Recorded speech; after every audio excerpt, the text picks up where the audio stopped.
வணக்கம். வணக்கம். புதுசா நம்ம சேனலுக்கு வந்து ஜெயந்தி சாந்தகுமார். நீங்க உங்க ஃபேன்ஸ் எல்லாம் உங்களை அப்படிதாங்க சொல்லுவாங்க. ஸோ ஜெயந்தி சிவகுமார் வந்திருக்காங்க, அவங்கள வரவேற்கலாம். ஸோ இன்னைக்கு வந்து என்ன புத்தகம் பத்தி பேச போறோம் அப்படின்னா, துப்பட்டா போடுங்க தோழி. ஆனா அவங்க வந்து பாத்தீங்கன்னா துப்பட்டா போடாமே வந்திருக்கிறாங்க. நீங்க ஏன் போடல? இல்ல, துப்பட்டா வந்து பெண்கள் போடுறது, அதனால ஆண்கள் போடக்கூடாது. ஆண்கள் எப்படிங்க? ஆண்கள் எங்க துப்பட்டா போடுறோம்? இந்த புத்தகம் வந்து நாங்க கொரிய வாசகர் வட்டத்துல ஏற்கனவே உரையாடி இருக்கோம். ஸோ அதுக்கப்புறமா வந்து நான் ஜெய் கிட்ட வந்து சொன்னேன், இந்த புத்தகத்தை படிங்க, இது நல்லா இருக்கு அப்படின்னு சொன்னதுக்கப்புறம் அவங்க வாசிச்சாங்க. அதுக்கப்புறம் சேர்ந்து நாங்கள் ரெண்டு பேரும் பண்ணலாம், இதை பற்றி பேசலாம் அப்படின்னு தோணுச்சு. ஸோ அதனால அவங்களையும் நம்ம கூட கூட்டு சேர்த்துக்கிட்டோம். அதுக்காக பேரெல்லாம் பண்ண மாட்டேன் நான். இது பரவாயில்ல. இந்த மாதிரியான பெண்ணியம் சார்ந்த புத்தகங்கள் ஏன் பேசணும் அப்படின்ற ஒரு கேள்வி உண்மையிலுமே இருக்கு. ஏன் பேசணும் அப்படின்னா, சமீபத்துல கூட ஒரு மருத்துவ பெண்மணி ரேப் பண்ணி அவங்க எப்பவுமே ரேப்புன்னு சொன்னாலே ஒருத்தரோட உடைய பத்தியோ, அவங்க ஏன் வந்து இந்த நேரத்துல இந்த இடத்துல இருந்தாங்க அப்படின்னு தான் எப்போ பார்த்தாலும் அந்த விக்டிம் பிளேமிங் வந்து பெருசா ஃபோக்கஸ் பண்ணி ஆக்சுவல் ப்ராப்ளமை டைவர்ட் பண்ணிடுவாங்க. ஸோ அந்த மாதிரியான ஒரு ஹைரார்க்கியா நிறைந்த ஒரு பாட்ரியார்க்கியல் சொசைட்டியில வாழ்றப்ப இந்த மாதிரியான நூல்களை வந்து புத்தக பரிந்துரை செய்யறது வந்து ரொம்ப ஆப்டா இருக்கும் அப்படின்னு நாங்கள் நினைச்சோம். அது மட்டும் இல்லாம குறிப்பா இந்தியா மாதிரி வளரும் நாடுகள்ல வந்து பெண்கள் வந்து தலைமை பண்புல அதிகமா இல்லை. ஒரு பெண் ஐபிஎஸ் ஆபீசரோ, இப்ப தமிழ்நாடு அப்படின்ற ஒரு மாநிலத்துக்கு ஒரு பெண் டிஜிபி இருக்க முடியாதா அப்படின்னா இல்ல, ரொம்ப கம்மி. ஒருத்தங்க தான் இருந்திருக்காங்க பெண் டிஜிபியா. சோ அதுக்கப்புறம் யாருமே இல்ல. ஒரு மாநிலத்தினுடைய போலீஸ் தலைமை பண்புல ஒரு பெண் இருக்க முடியல. ஒரு நாட்டினுடைய முதலமைச்சராவோ மந்திரி சபையில கூட ரெண்டு பெண்கள் தான் இருக்கிறாங்க, கீதா ஜீவனும் கயல்வெளி செல்வராஜும். சோ அப்படின்றப்ப பெண்களுடைய ரோல் வந்து இந்த சொசைட்டில ரொம்ப கம்மியா இருக்கு. அவங்க மேல ஆணாதிக்க சமூகம் வந்து என்ன மாதிரியான கட்டுப்பாடுகளை திணிச்சிருக்கு அப்படின்றது, அவங்க தலைமை பண்புகளுக்கு போறதுக்கான இடர்பாடா அந்த மாதிரியான கட்டுப்பாடுகளும் இருந்திருக்கு. ஸோ அதை ஓவர் கம் பண்றதுக்கு நீங்க பெண்கள் வந்து முன்னேறணும், அதுக்கு வந்து ஆண்கள் வந்து அதுக்கு ஹெல்ப் பண்ணும், சப்போர்ட் பண்ணும் அப்படின்ற மாதிரி ஒரு தோழமை சுட்டுதல் மாதிரி ஆண்களையும் வந்து ஒரு தோழமை சுட்டுதலோட சுட்டி அது ஒவ்வொரு சாப்டரும் வந்து ஆண் என்ன செய்யணும் அந்த இடத்துல அப்படின்னு சொல்லி இருந்தது வந்து கீதா இளங்கோவன் வந்து ரொம்ப அழகா ஒவ்வொரு சாப்டர்லயும் சொல்லியிருந்தாங்க. கீதா இளங்கோவன் வந்து ஒரு சமூக செயற்பாட்டாளர், அப்புறம் பெண்ணிய சிந்தனையாளர், எழுத்தாளர், அந்த ஆவணப்படங்கள் எடுக்கக்கூடிய ஒருத்தங்க. ஃபேஸ்புக்ல அவங்கள நான் ஃபாலோ பண்றேன். ஸோ இந்த மாதிரி ஆக்டிவா இந்த மாதிரியான விஷயங்கள்ல பாலினம் ரீதியான அடக்குமுறைகள் இருக்கக்கூடிய அதை சார்ந்து எழுதக்கூடிய ஒரு எழுத்தாளர். ஸோ அவங்களோட துப்பட்டா போடுங்க தோழி அப்படின்ற நூலை பத்தி தான் இப்ப பேச இருக்கோம். அது வந்து இதுல வந்து ஒரு 30 சாப்டர்ஸ் இருக்கு. அது வந்து நம்ம 30 சாப்டராவும் டிஸ்கஸ் பண்ணிடலாம். சரி, உங்களோட வாசிப்பு அனுபவம் எப்படி இருந்துச்சு? நான் வந்து ஃபர்ஸ்ட் இந்த டைட்டில் படிச்சப்போ, துப்பட்டா போடுங்க தோழின்னு படிச்சப்போ அதை பத்தி மட்டும்தான் இருக்கும், இல்ல அதை சார்ந்த பத்தி தான் இருக்கும் அப்படின்னு நினைச்சா, இவங்க வந்து விமனா ஒரு பொண்ணா இந்த சொசைட்டி எப்படி நம்மள எல்லா இடத்துலயும் அடக்கி உடக்கி வச்சிருக்கு, நம்ம வெளியில வர முடியாம ஒரு இடத்துலயும் எப்படி நம்ம மத்தவங்களுக்காக அப்படின்னு இருந்து நம்ம சுய உரிமை சுய சிந்தனை எதுவுமே இல்லாம, அதனாலதான் நீங்க முன்னாடி சொன்ன மாதிரி எந்த ஒரு பெரிய பொசிஷன்லுமே விமன் இல்ல. எப்படி விடுவோம்? நாங்க விட மாட்டோம்ல, எல்லா இடத்துலயும் ஆண்கள் தான் இருக்கோம். நீங்க ஒரு செய்தித்துறை எடுத்துட்டீங்கன்னா கூட புதிய தலைமுறை அந்த மாதிரி ஒரு காட்சி ஊடகமா இருக்கட்டும், எழுத்து ஊடகமா இருக்கட்டும், அதுல இருக்க தலைமை பண்புல கூட பெண் கிடையாது. ஏன்னா அதுல ஆண்களால நிரம்பி இருக்கிற, ஆண்களால ஒரு ஆண் அந்த இடத்துல இருந்தாதான் சரியா இருக்கும் அப்படின்னு கன்வின்ஸ் பண்ணப்பட்ட சொசைட்டி இது. சோ அப்படியான சொசைட்டில நாங்க உங்களை விட மாட்டோம் தான். ரொம்ப யோசிக்க வேண்டியதா இருக்கு. ஒரு கனவு கூட நம்ம அந்த மாதிரி ஒரு பொசிஷனுக்கு போக முடியுமா, இல்ல நம்மளால இந்த மாதிரி பண்ண முடியுமா அப்படின்னு கூட நம்ம யோசிக்க டைம் இல்லாம நம்ம மேல ரெஸ்பான்சிபிலிட்டிஸ் இதை போட்டுடுறாங்க. சோ இந்த மாதிரி ஒரு நூல் இதுக்கு முன்னாடி படிச்சிருக்கீங்களா? பெண்ணியம் சார்ந்து தமிழ்ல இந்த மாதிரி ஒரு நூல்? தமிழ்ல இந்த மாதிரி படிச்சது இல்லை. இது ரொம்ப அவங்க எப்படி எழுதியிருந்தாங்கன்னா, ஒரு சாப்டருமே ரொம்ப சிம்பிளா யார் படிச்சாலுமே ஈஸியா புரிஞ்சுக்கிற மாதிரியும், அந்த சாப்டரோட எண்டில் வந்து பெண்களுக்கு மட்டும் இல்லாமல் ஆண்களோ அவங்கள சுற்றி இருக்க மற்றவங்களோ ஃபேமிலி எல்லாருமே அவங்களுக்கு எப்படி அவங்கள அப்லிஃப்ட் பண்ண என்ன பண்ணலாம், அது ஒரு ஃப்ரெண்ட்லியா ஒரு ஃப்ரெண்ட்லியா ஒரு ஈஸியா சொல்லியிருந்தாங்க. ஏன்டா இப்படி இருக்கீங்க அப்படின்னு அந்த சொல்லாம மாதிரி நீங்க இந்த மாதிரியும் பண்ணலாமே, இவங்களுக்கு இந்த மாதிரி சொல்லலாமே, இந்த மாதிரி இவங்க கிட்ட பேசலாமே அப்படின்னு ரொம்ப நார்மலா ஒரு ஃப்ரெண்டு கிட்ட ஒரு ஃப்ரெண்ட்லியான டிஸ்கஷன், தோழமையோடு பழகுங்கள் தோழர்களே, அந்த மாதிரி தான் இருந்துச்சு. நான் பேசிக்கா வந்து ஃபெமினிசம் அந்த மாதிரியான நூல்கள்லாம் படிக்கிறப்போ வந்து எனக்கு ஒரு மாதிரி இருக்கும், என்னடா ஆண்களை வந்து ஒரு மாதிரி இது பண்றாங்க, அந்த மாதிரி ஒரு ஃபீல் இந்த நூல் கொடுக்கவே இல்லை. அப்ப நம்ம சாப்டருக்குள்ள போயிடலாம். ஃபர்ஸ்ட் சாப்டர் வந்து துப்பட்டா போடுங்க தோழி. நீங்க ஏன் நீங்க துப்பட்டா போடல? நான் எப்பவுமே போட்டதில்லை. 7th 8th படிக்கும்போது டைம்ல வந்து வீட்டுல சொல்லுவாங்க, ஐயோ வெளில போறியா துப்பட்டா போட்டு போ, ஏன் பேண்ட் போட்டுட்டு போற, சுடிதார் மாத்திட்டு போ அப்படின்னு. அதுக்கப்புறம் எனக்கு ஏன் நம்மள மட்டும் சொல்றாங்க, தம்பி ஷார்ட்ஸ்ல போறான், ஸ்லீவ்லெஸ் டிஷர்ட் போட்டு போறான், அவனை யாருமே எதுவுமே அந்த மாதிரி நான் யோசிச்சதுக்கு அப்புறம் நான் தனியா இருக்க ஆரம்பிச்சதுக்கு அப்புறம் தான் நான் வந்து நான் ஏன் என்னையே அன்கம்ஃபர்டபுளா ஃபீல் பண்ண வச்சுக்கணும், எனக்கு எந்த ட்ரெஸ் கம்ஃபர்டபுளா இருக்கோ நான் அதை போடுறேன், மற்றவங்களுக்கு அது அன்கம்ஃபர்டபுளா இருந்தா நான் அதுக்கு எப்படி பொறுப்பாக முடியும் அப்படின்ற தாட் நிறைய பேருக்கு வர விடுறது இல்லை. நம்ம எல்லாரையும் இது போடுங்க அதை போடுங்க, இது சரியில்லை அது சரியில்லை, இதுக்கு ஒரு முடிவே இல்லை. இன்னும் நிறைய பெண்கள் அது துப்பட்டா போடுங்கன்னு சொல்றதுக்கான காரணம் என்னன்னா, உங்களுடைய மார்புகள் வெளியில தெரியுது, அதை மறைங்க அப்படின்னு. மார்பை வந்து ஒரு அருவருக்கத்தக்க பாகமா வந்து போர்ட்ரே பண்ணி வச்சிருக்காங்க அப்படின்னு சொல்றது வந்து, அப்ப என்னுடைய உடல் வந்து அசிங்கமா, நான் அதை வெளியில காமிக்கிறது வந்து இது வந்து தவறான உறுப்பா அப்படின்ற மாதிரி அவங்க சொன்னது வந்து ரொம்ப ஹார்ட்டிங்கா இருந்துச்சு.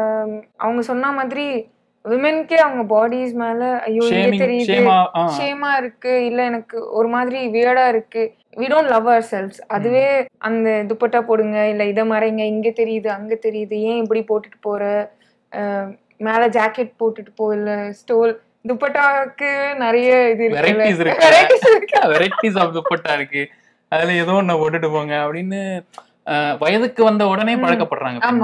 பெண்ணை வந்து பெண்ணுக்கான கட்டுப்பாடுகளை விதிக்காம, ஆடை சார்ந்த கட்டுப்பாடுகளை விதிக்காம, பெண்களை அவங்களோட ஆடைகளை அவங்களே தேர்ந்தெடுக்கணும் அப்படின்னு சொல்ற சாப்டர் தான் இது. அடுத்து வந்து யாருங்க இந்த குடும்ப பெண்? குடும்ப பெண்ணா யாருங்க? இல்ல இந்த வாட்ஸ்அப் ஃபார்வர்டு வந்துருச்சுங்க, எனக்கு இந்த மாதிரி பொண்ணு வேணும், அந்த பொண்ணு வந்து நல்லா படிச்சிருக்கணும், இல்ல இந்த இன்ஸ்டாகிராம் ரீல்ஸ்ல கூட வந்துச்சுங்க, அந்த பொண்ணு வந்து நல்லா படிச்சிருக்கணும், நல்லா என்ன சொல்றது அழகா இருக்கணும், ரொம்ப பெரிய மேஜர் படிச்சிருக்கணும், ஆனா 7 வருஷம் வீட்டுல இருக்கணும், வேலைக்கு போக கூடாது, குழந்தையோட வந்த உடனே குழந்தை பெத்துக்கணும், அப்புறம் 7 வருஷம் அந்த குழந்தைய வளர்க்கணும், 7 இயர்ஸ் அதெல்லாம் மென்ஷன் பண்றாங்க. அதுல நல்லா சமைக்க தெரிஞ்சுக்கணும், வீட்டை நல்லா பாத்துக்கணும், எல்லாத்தையும் மதிக்கணும்.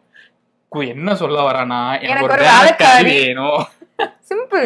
அதுவும் என்ன சொல்றது கோல்டு மெடலிஸ்ட் வேலைக்காரி தான் வேணும் அப்படின்றாங்க. ஏன்னா மத்தவங்க கிட்ட அந்த ட்ராஃபி வைஃப்னு சொல்லுவாங்க இல்லையா, மத்தவங்க கிட்ட லுக் அட் மை வைஃப் அப்படின்னு காட்சி பொருளா. கண்டிப்பா. சோ இதுக்கு பேர் என்னன்னா, இதுக்கு பேரு தான் குடும்ப பெண். இப்படி இருந்தா குடும்ப பெண். வீட்டுல யாரையும் எதிர்த்து பேசலன்னா குடும்ப பெண், எல்லாரும் சொல்றதை கேட்டா குடும்ப பெண், வெளியில போகாம இருந்தா குடும்ப பெண், நீங்க சொல்றது நல்லா சமைக்க தெரிஞ்சா ரொம்ப ரொம்ப குடும்ப பெண். ஏன் ஆண் சமைக்க மாட்டானா, அவனுக்கான சாப்பாடு அவனே செஞ்சுக்க மாட்டானா, அந்த மாதிரிலாம் இருந்துச்சு. குடும்ப பெண்ணுக்காக நம்ம வரையறுத்து வச்சிருக்கிற இது இருக்கு இல்லையா, அது வந்து குடும்ப ஆண் இல்ல. அவங்க குடும்ப ஆணுன்னு ஒரு வார்த்தையே இல்ல.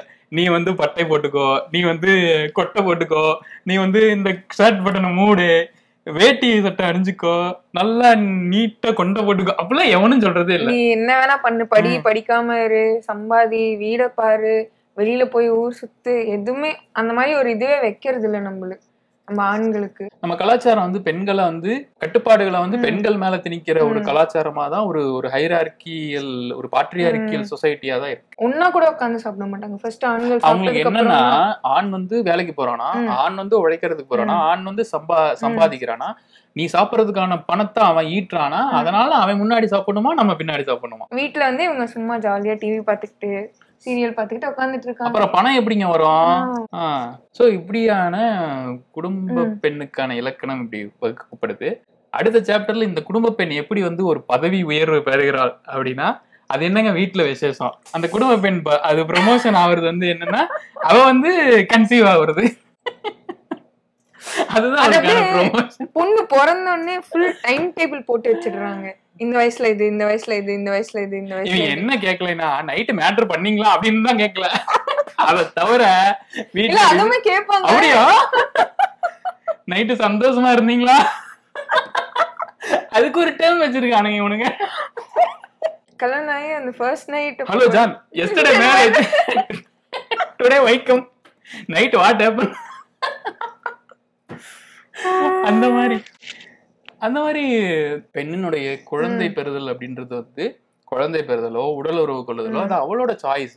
நான் குழந்தை பெற்றுப்பேன், நான் மேட்டர் பண்ணுவேன், பண்ணாம இருப்பேன், நீ யாரு என்னைய கொஸ்டின் பண்றதுக்கு அப்படின்ற ஒரு கேள்வி. இது வந்து அவளோட ஃபேமிலி மட்டும் இல்லாம யார் வேணா அவளை இந்த கேள்வி கேக்குற மாதிரி. ஆன்டி ரோட்ல போற, என்னமா ரோட்ல காய்கறி விக்கிற ஆன்டி, எல்லாரும் ஆன்டி மட்டும் இல்ல அங்கிள்ஸ். என்னமா ஒண்ணு வீட்டுல விசேஷம் இல்லையா, வீட்டுல விசேஷம் இல்லைன்னு வச்சுக்கோங்களேன், அவனுக்கு ஒரு பிரச்சனையும் கிடையாது, இந்த பொண்ணு உனக்கு எதுவும் பிரச்சனையாவா அப்படின்ற மாதிரிதான் இந்த ஆரம்பிச்சிருவாங்க, அதையும் இவங்க மேல போட்டுருவாங்க. ஸோ அந்த வீட்டுல விசேஷமா அப்படின்ற அந்த குழந்தை பெத்துக்கிற இது வந்து, அது வந்து பெண்ணோட உரிமை அப்படின்றதே வந்து புரியாம இந்த சமூகம் வந்து என்னென்னவெல்லாம் அவளை சைக்காலஜிக்கலா ப்ரெஷரை உண்டாக்குது அப்படின்றது வந்து இந்த வீட்டுல விசேஷம் அப்படின்ற சாப்டர்ல டிஸ்கஸ் பண்ணியிருந்தாங்க. அப்புறம் வந்து பெண்ணுக்கு புடவைதான் வசதியா, 4வது அத்தியாயம். நீ ஏன் சாரி கட்டுறது இல்லாம கொரியா வந்ததுக்கு அப்புறம்? நான் எப்பவுமே சாரி கட்ட மாட்டேன். சாரி கட்டினாதாங்க ஒரு இது மாதிரி, என்ன சொல்றது, வேஷ்டி கட்டல, லுங்கி போடல, எங்களுக்கு தேவையில்ல, உங்களுக்கு தேவையில்ல. எங்களுக்கு எதுவும் அந்த மாதிரிலாம் சொல்லல யாரும். வேட்டி கட்டணும் சேலை நாங்க தான் சொல்லுவோம். நீங்க தான் சொல்லுவீங்க, புடவை கட்டினாதான் நீங்க லட்சணமா இருக்கீங்க, புடவை கட்டினாதான் நீங்க அழகா இருக்கீங்க, புடவை கட்டினாதான் உங்களுக்கு ஒரு கோயில் கட்டணும் போல தோணுது அப்படின்னு மாதிரிலாம் சொல்லுவாங்க.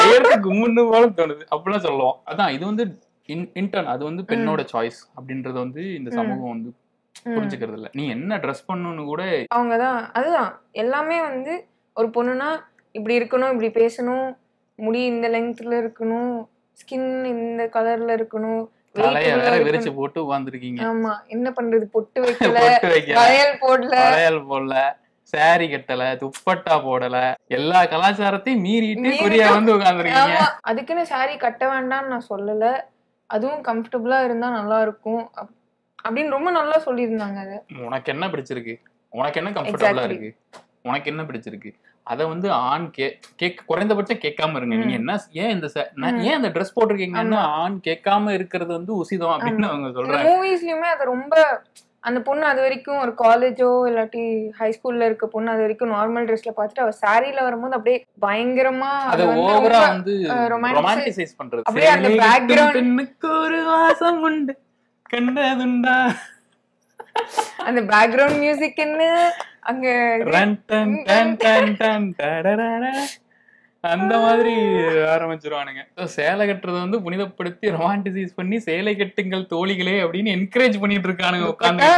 நெக்ஸ்ட் 5th சாப்டர் வந்து நான் ஹவுஸ் ஒய்ஃப் தாங்க. ஹவுஸ் ஒய்ஃபா இருக்கிறத வந்து பெருமையா நினைத்து கொண்டிருக்கும் பெண்கள், அப்புறம் ஹவுஸ் ஒய்ஃபா இருக்கிறத வந்து தாழ்வா, நான் ஒண்ணுமே இல்லைங்க, நான் வெறும் ஹவுஸ் ஒய்ஃப் தாங்க அப்படின்னு ஒரு, நீங்க என்ன பண்றீங்க, நான் இந்த வேலைக்கு போறேன்.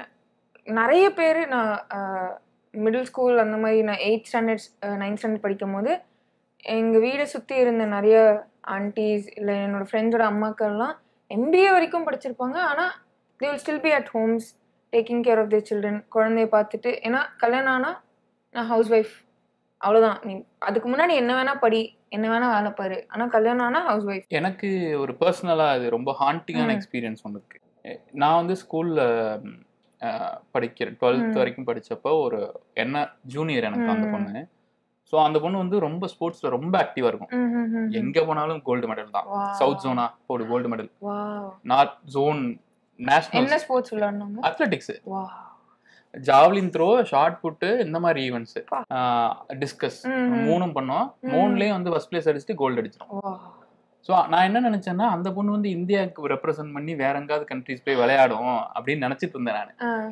இப்போ அந்த பொண்ணு வந்து சேட்லி கல்யாணம் பண்ணிட்டு நார்மலா ஒரு ஹவுஸ் ஒய்ஃபா, இவங்க நம்ம சமூகம் வந்து சொல்லி வச்சிருக்கல ஒரு ஹவுஸ் ஒய்ஃப், அந்த தத்துவத்தை குடும்ப பெண், அந்த குடும்ப பெண்ணுக்குள்ள இருந்துகிட்டு அப்படியா அப்படி இருக்காங்க அவங்க. எனக்கு வந்து அது அதை பாக்குறப்ப இதை சொல்லலாமான்னு கூட தோணுச்சு, எனக்கு சொல்லலாமா வேணாமான்னு தோணுச்சு. பட் இதை சொல்லணும், பரவாயில்ல, நான் நேம் சொல்லல, சொல்லணும் அப்படின்னு எனக்கு தோணுச்சு. ஸோ அப்படிதான் இருக்காங்க. அது எனக்கு ரொம்ப பர்சனலா எனக்கு ஹாண்டிங்கா இருக்குது.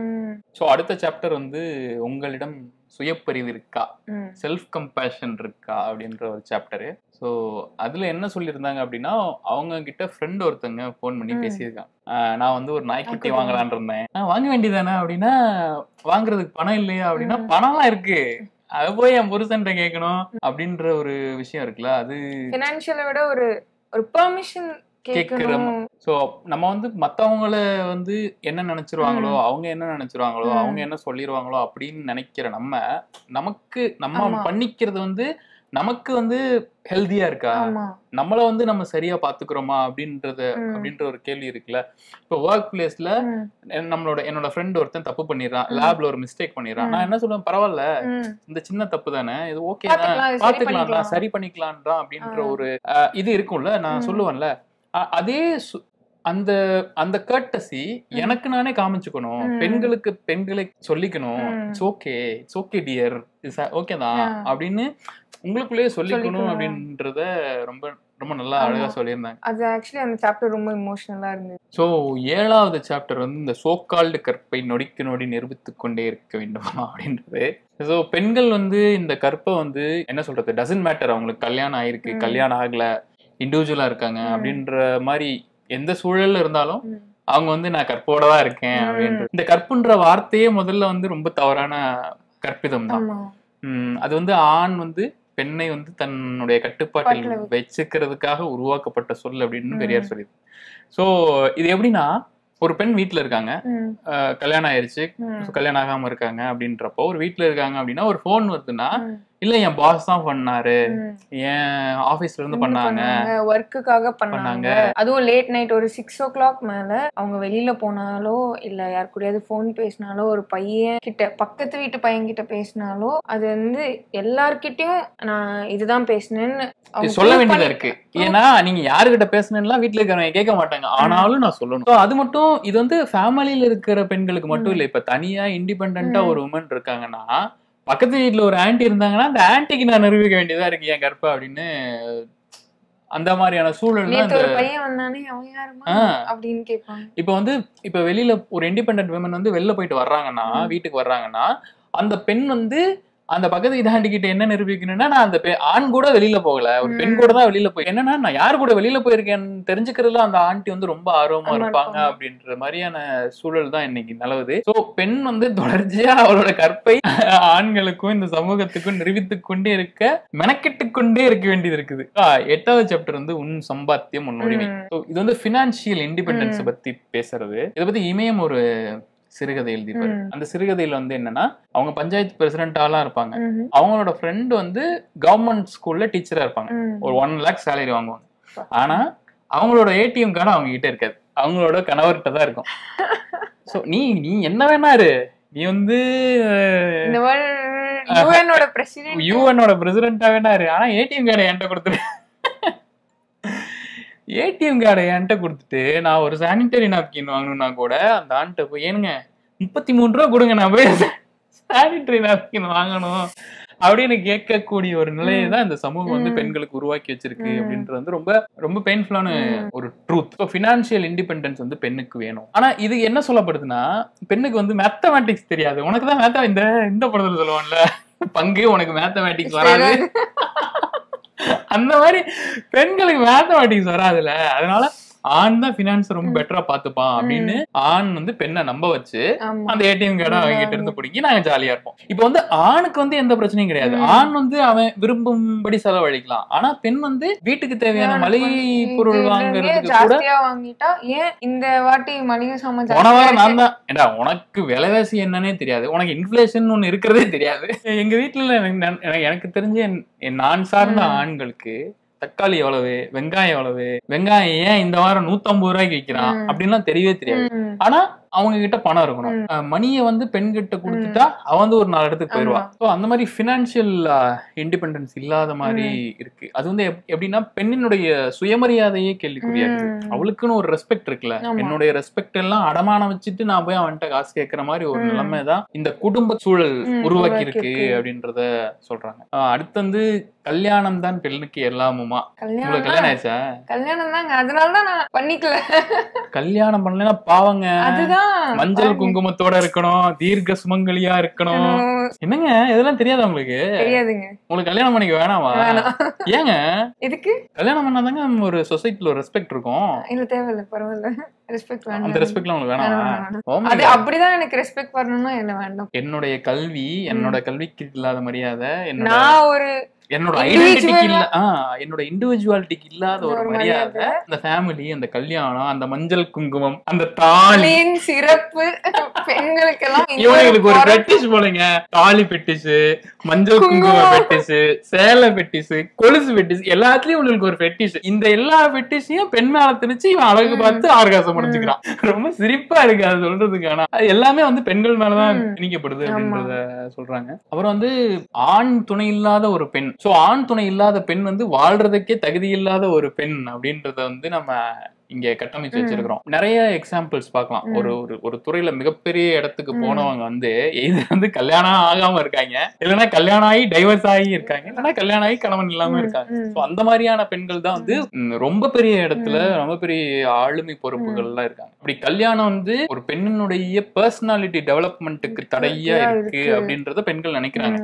சோ அதனால பெண்கள் என்ன பண்றாங்கன்னா, எனக்கு திருமணம் வேணாம், இல்லைன்னா இப்போதைக்கு எனக்கு திருமணம் வேணாம் அப்படின்னு சொல்றாங்க. அதை வந்து குறைந்தபட்சம் இந்த சமூகம் வந்து அதை வந்து அது அவளோட சாய்ஸ், எனக்கு ஒரு சாய்ஸ் இருக்கிற மாதிரி அந்த பெண்ணுக்கு ஒரு சாய்ஸ் இருக்க கூடாதா? அதையே வந்து மங்களம், மஞ்சள், குங்குமம், சேலை, பொட்டு, ஐதீகம், நீ வந்து ஒரு பொண்ணு அப்படின்னு இந்த சமூகத்துக்கு லைஃப்ல வந்து அடுத்த ஸ்டேஜ் இது, இதையும் கடந்துதான் ப்ரமோஷன். வயசுக்கு வர்றது ஒரு ப்ரமோஷன், கல்யாணம் ஆகுறது இன்னொரு ப்ரமோஷன், குழந்தை பெற்றுக்கிறது இன்னொரு ப்ரமோஷன், ரொம்ப பெரிய சக்சஸ் எதுனா சுமங்கலியா போய் சேர்ந்துடுறது. டேய் யாரா நீங்க? என்ன சொல்ல வராங்கன்னா, பெண்கள் வந்து அவரவர் விருப்பம் போல அவர்களுக்கு வாழ உரிமை இருக்கிறது.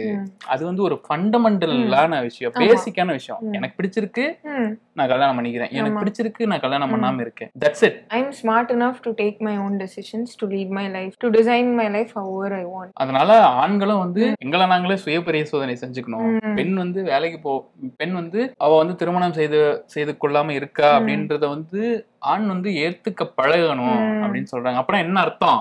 நாங்க இன்னும் பழகல. அடுத்து வந்து மல்டி டாஸ்கிங். மல்டி டாஸ்கிங் அப்படின்ற ஒரு விஷயத்த வந்து நீங்க தான் சிறப்பா பண்ணுவீங்க. மல்டி டாஸ்கிங் ஒரு கையில சமைக்கலாம், ஒரு கையில பாத்திரம் கழுவலாம், ஒரு குழந்தை கத்திக்கிட்டு இருக்கும் அதுக்கு ஆய்க்கறி விடலாம், சமைச்சிட்டு இருப்பாங்க. அங்க ஹஸ்பண்ட் வந்து எனக்கு டீ போடுமா அப்படிங்காரு, டீ போட்டு எடுத்துட்டு போய் கொடுப்பாங்க. மல்டி டாஸ்கிங் பெண்களுக்கு தாங்க வரும். அதான் பாருங்க இப்படி அப்படின்ற ஒரு பெய்ய சொல்லி அதையே அந்த பெண்ணை செய்ய சொல்லி அவளுக்கு ஒரு மென்டல் பீஸ் இருக்கும், அவளுக்கு ஒரு என்ன சொல்றது, ஒரு மைண்ட்ஃபுல்னஸ் அப்படின்ற ஒரு கான்செப்ட சொல்றாங்க. அந்த மைண்ட்ஃபுல்னஸ் கான்செப்ட சொன்னவர் வந்து திக் நாட் ஹேன் அப்படின்றவரு. சோ அந்த கான்செப்ட்ல வந்து ஒரு வேலைய முழு மனதோட ஒரு டைம்ல செஞ்சாதான் அதை வந்து கம்ப்ளீட்டா என்னால செய்ய முடியும். அரக்கப்புறம் இங்க தோசை ஊத்திட்டு, அங்க குழந்தைய பாத்துக்கிட்டு, அங்க கணவனுக்கு டீ கொடுத்துக்கிட்டு, போய் காலம் தூக்கிட்டு, அது வந்து ஒரு அவளுடைய மென்டல் பீஸ பாதிக்கிற ஒரு விஷயம். அத வந்து பெண்கள் செஞ்சா சரியா இருக்கும், மல்டி டாஸ்கிங் வந்து பெண்களுக்கானது அப்படின்றது அதுக்கு சயின்ஸே இருக்கு அப்படின்னு ஒரு சூடோ சயின்ஸ பேசி அதை வந்து நம்ப வச்சு, ஆமா இல்ல நாங்க மல்டி டாஸ்கிங் பண்ண முடியும், இங்க பாரு நான் தோசை ஊத்த முடியும், இங்க பாரு நான் குழந்தைய பார்த்து அப்படின்னு பெண்களையே நம்ப வச்சு அப்படி எல்லாம் ஏமாத்திருக்காங்க பாத்தீங்களா. ஆமா. சோ அது வந்து ஒரு கிரீடம் மாதிரி உங்களுக்கு கொடுத்து வச்சிருக்காங்க.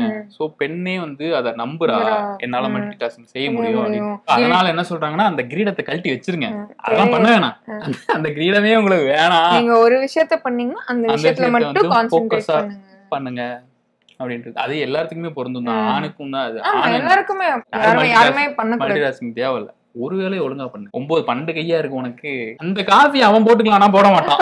பெண்ணுக்கு பேரழகு என்னன்னு சொல்லுங்க பாப்போம். அடுத்த சாப்டர் தான் மல்டி டாஸ்கிங். கிரீடத்தை கழட்டி வைக்க சொல்லியாச்சு. அப்புறம் அந்த கிரீடத்தை கழட்டி வச்சு இப்போ ஒரு கிரீடத்தை கொடுக்குறோம் நாங்க உங்களுக்கு, ஒரு பேரழகு அப்படின்ற ஒரு கிரீடத்தை. அது எதுல எல்லாம் பேரழகு இருக்கு? கோல்டு.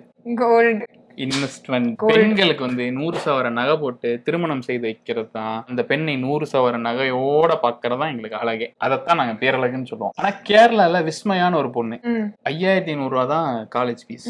ஆனா அந்த பொண்ணோட திருமணத்துக்கு 1 ஏக்கர் நிலம், 100 பவுன் நகை, ஒரு காரு எல்லாம் கொடுத்து திருமணம் செஞ்சு வச்சிருக்காங்க. ஆனா அந்த பொண்ணு கேட்ட 5500 ஃபீஸை அவன் கட்ட மாட்டேன்னு சொல்லிட்டான். அந்த பொண்ணு வந்து சேட்லி அவங்க கொலை செஞ்சுட்டாங்களா தற்கொலையா அது எதுன்னே தெரியல, அவங்க வந்து இறந்துட்டாங்க. இவன் என்னென்ன பண்ணிருக்கான்னா, கல்யாணம் ஆனதுக்கு அப்புறம் கார் கேட்டிருக்கான், 12 லட்சம் ரூபா போட்டு கார் வேற வாங்கி கொடுத்துருக்காங்க. கார் வாங்கி கொடுத்ததுக்கு அப்புறம் இந்த கார் எனக்கு பிடிக்கல அப்படின்னு இருக்கான்.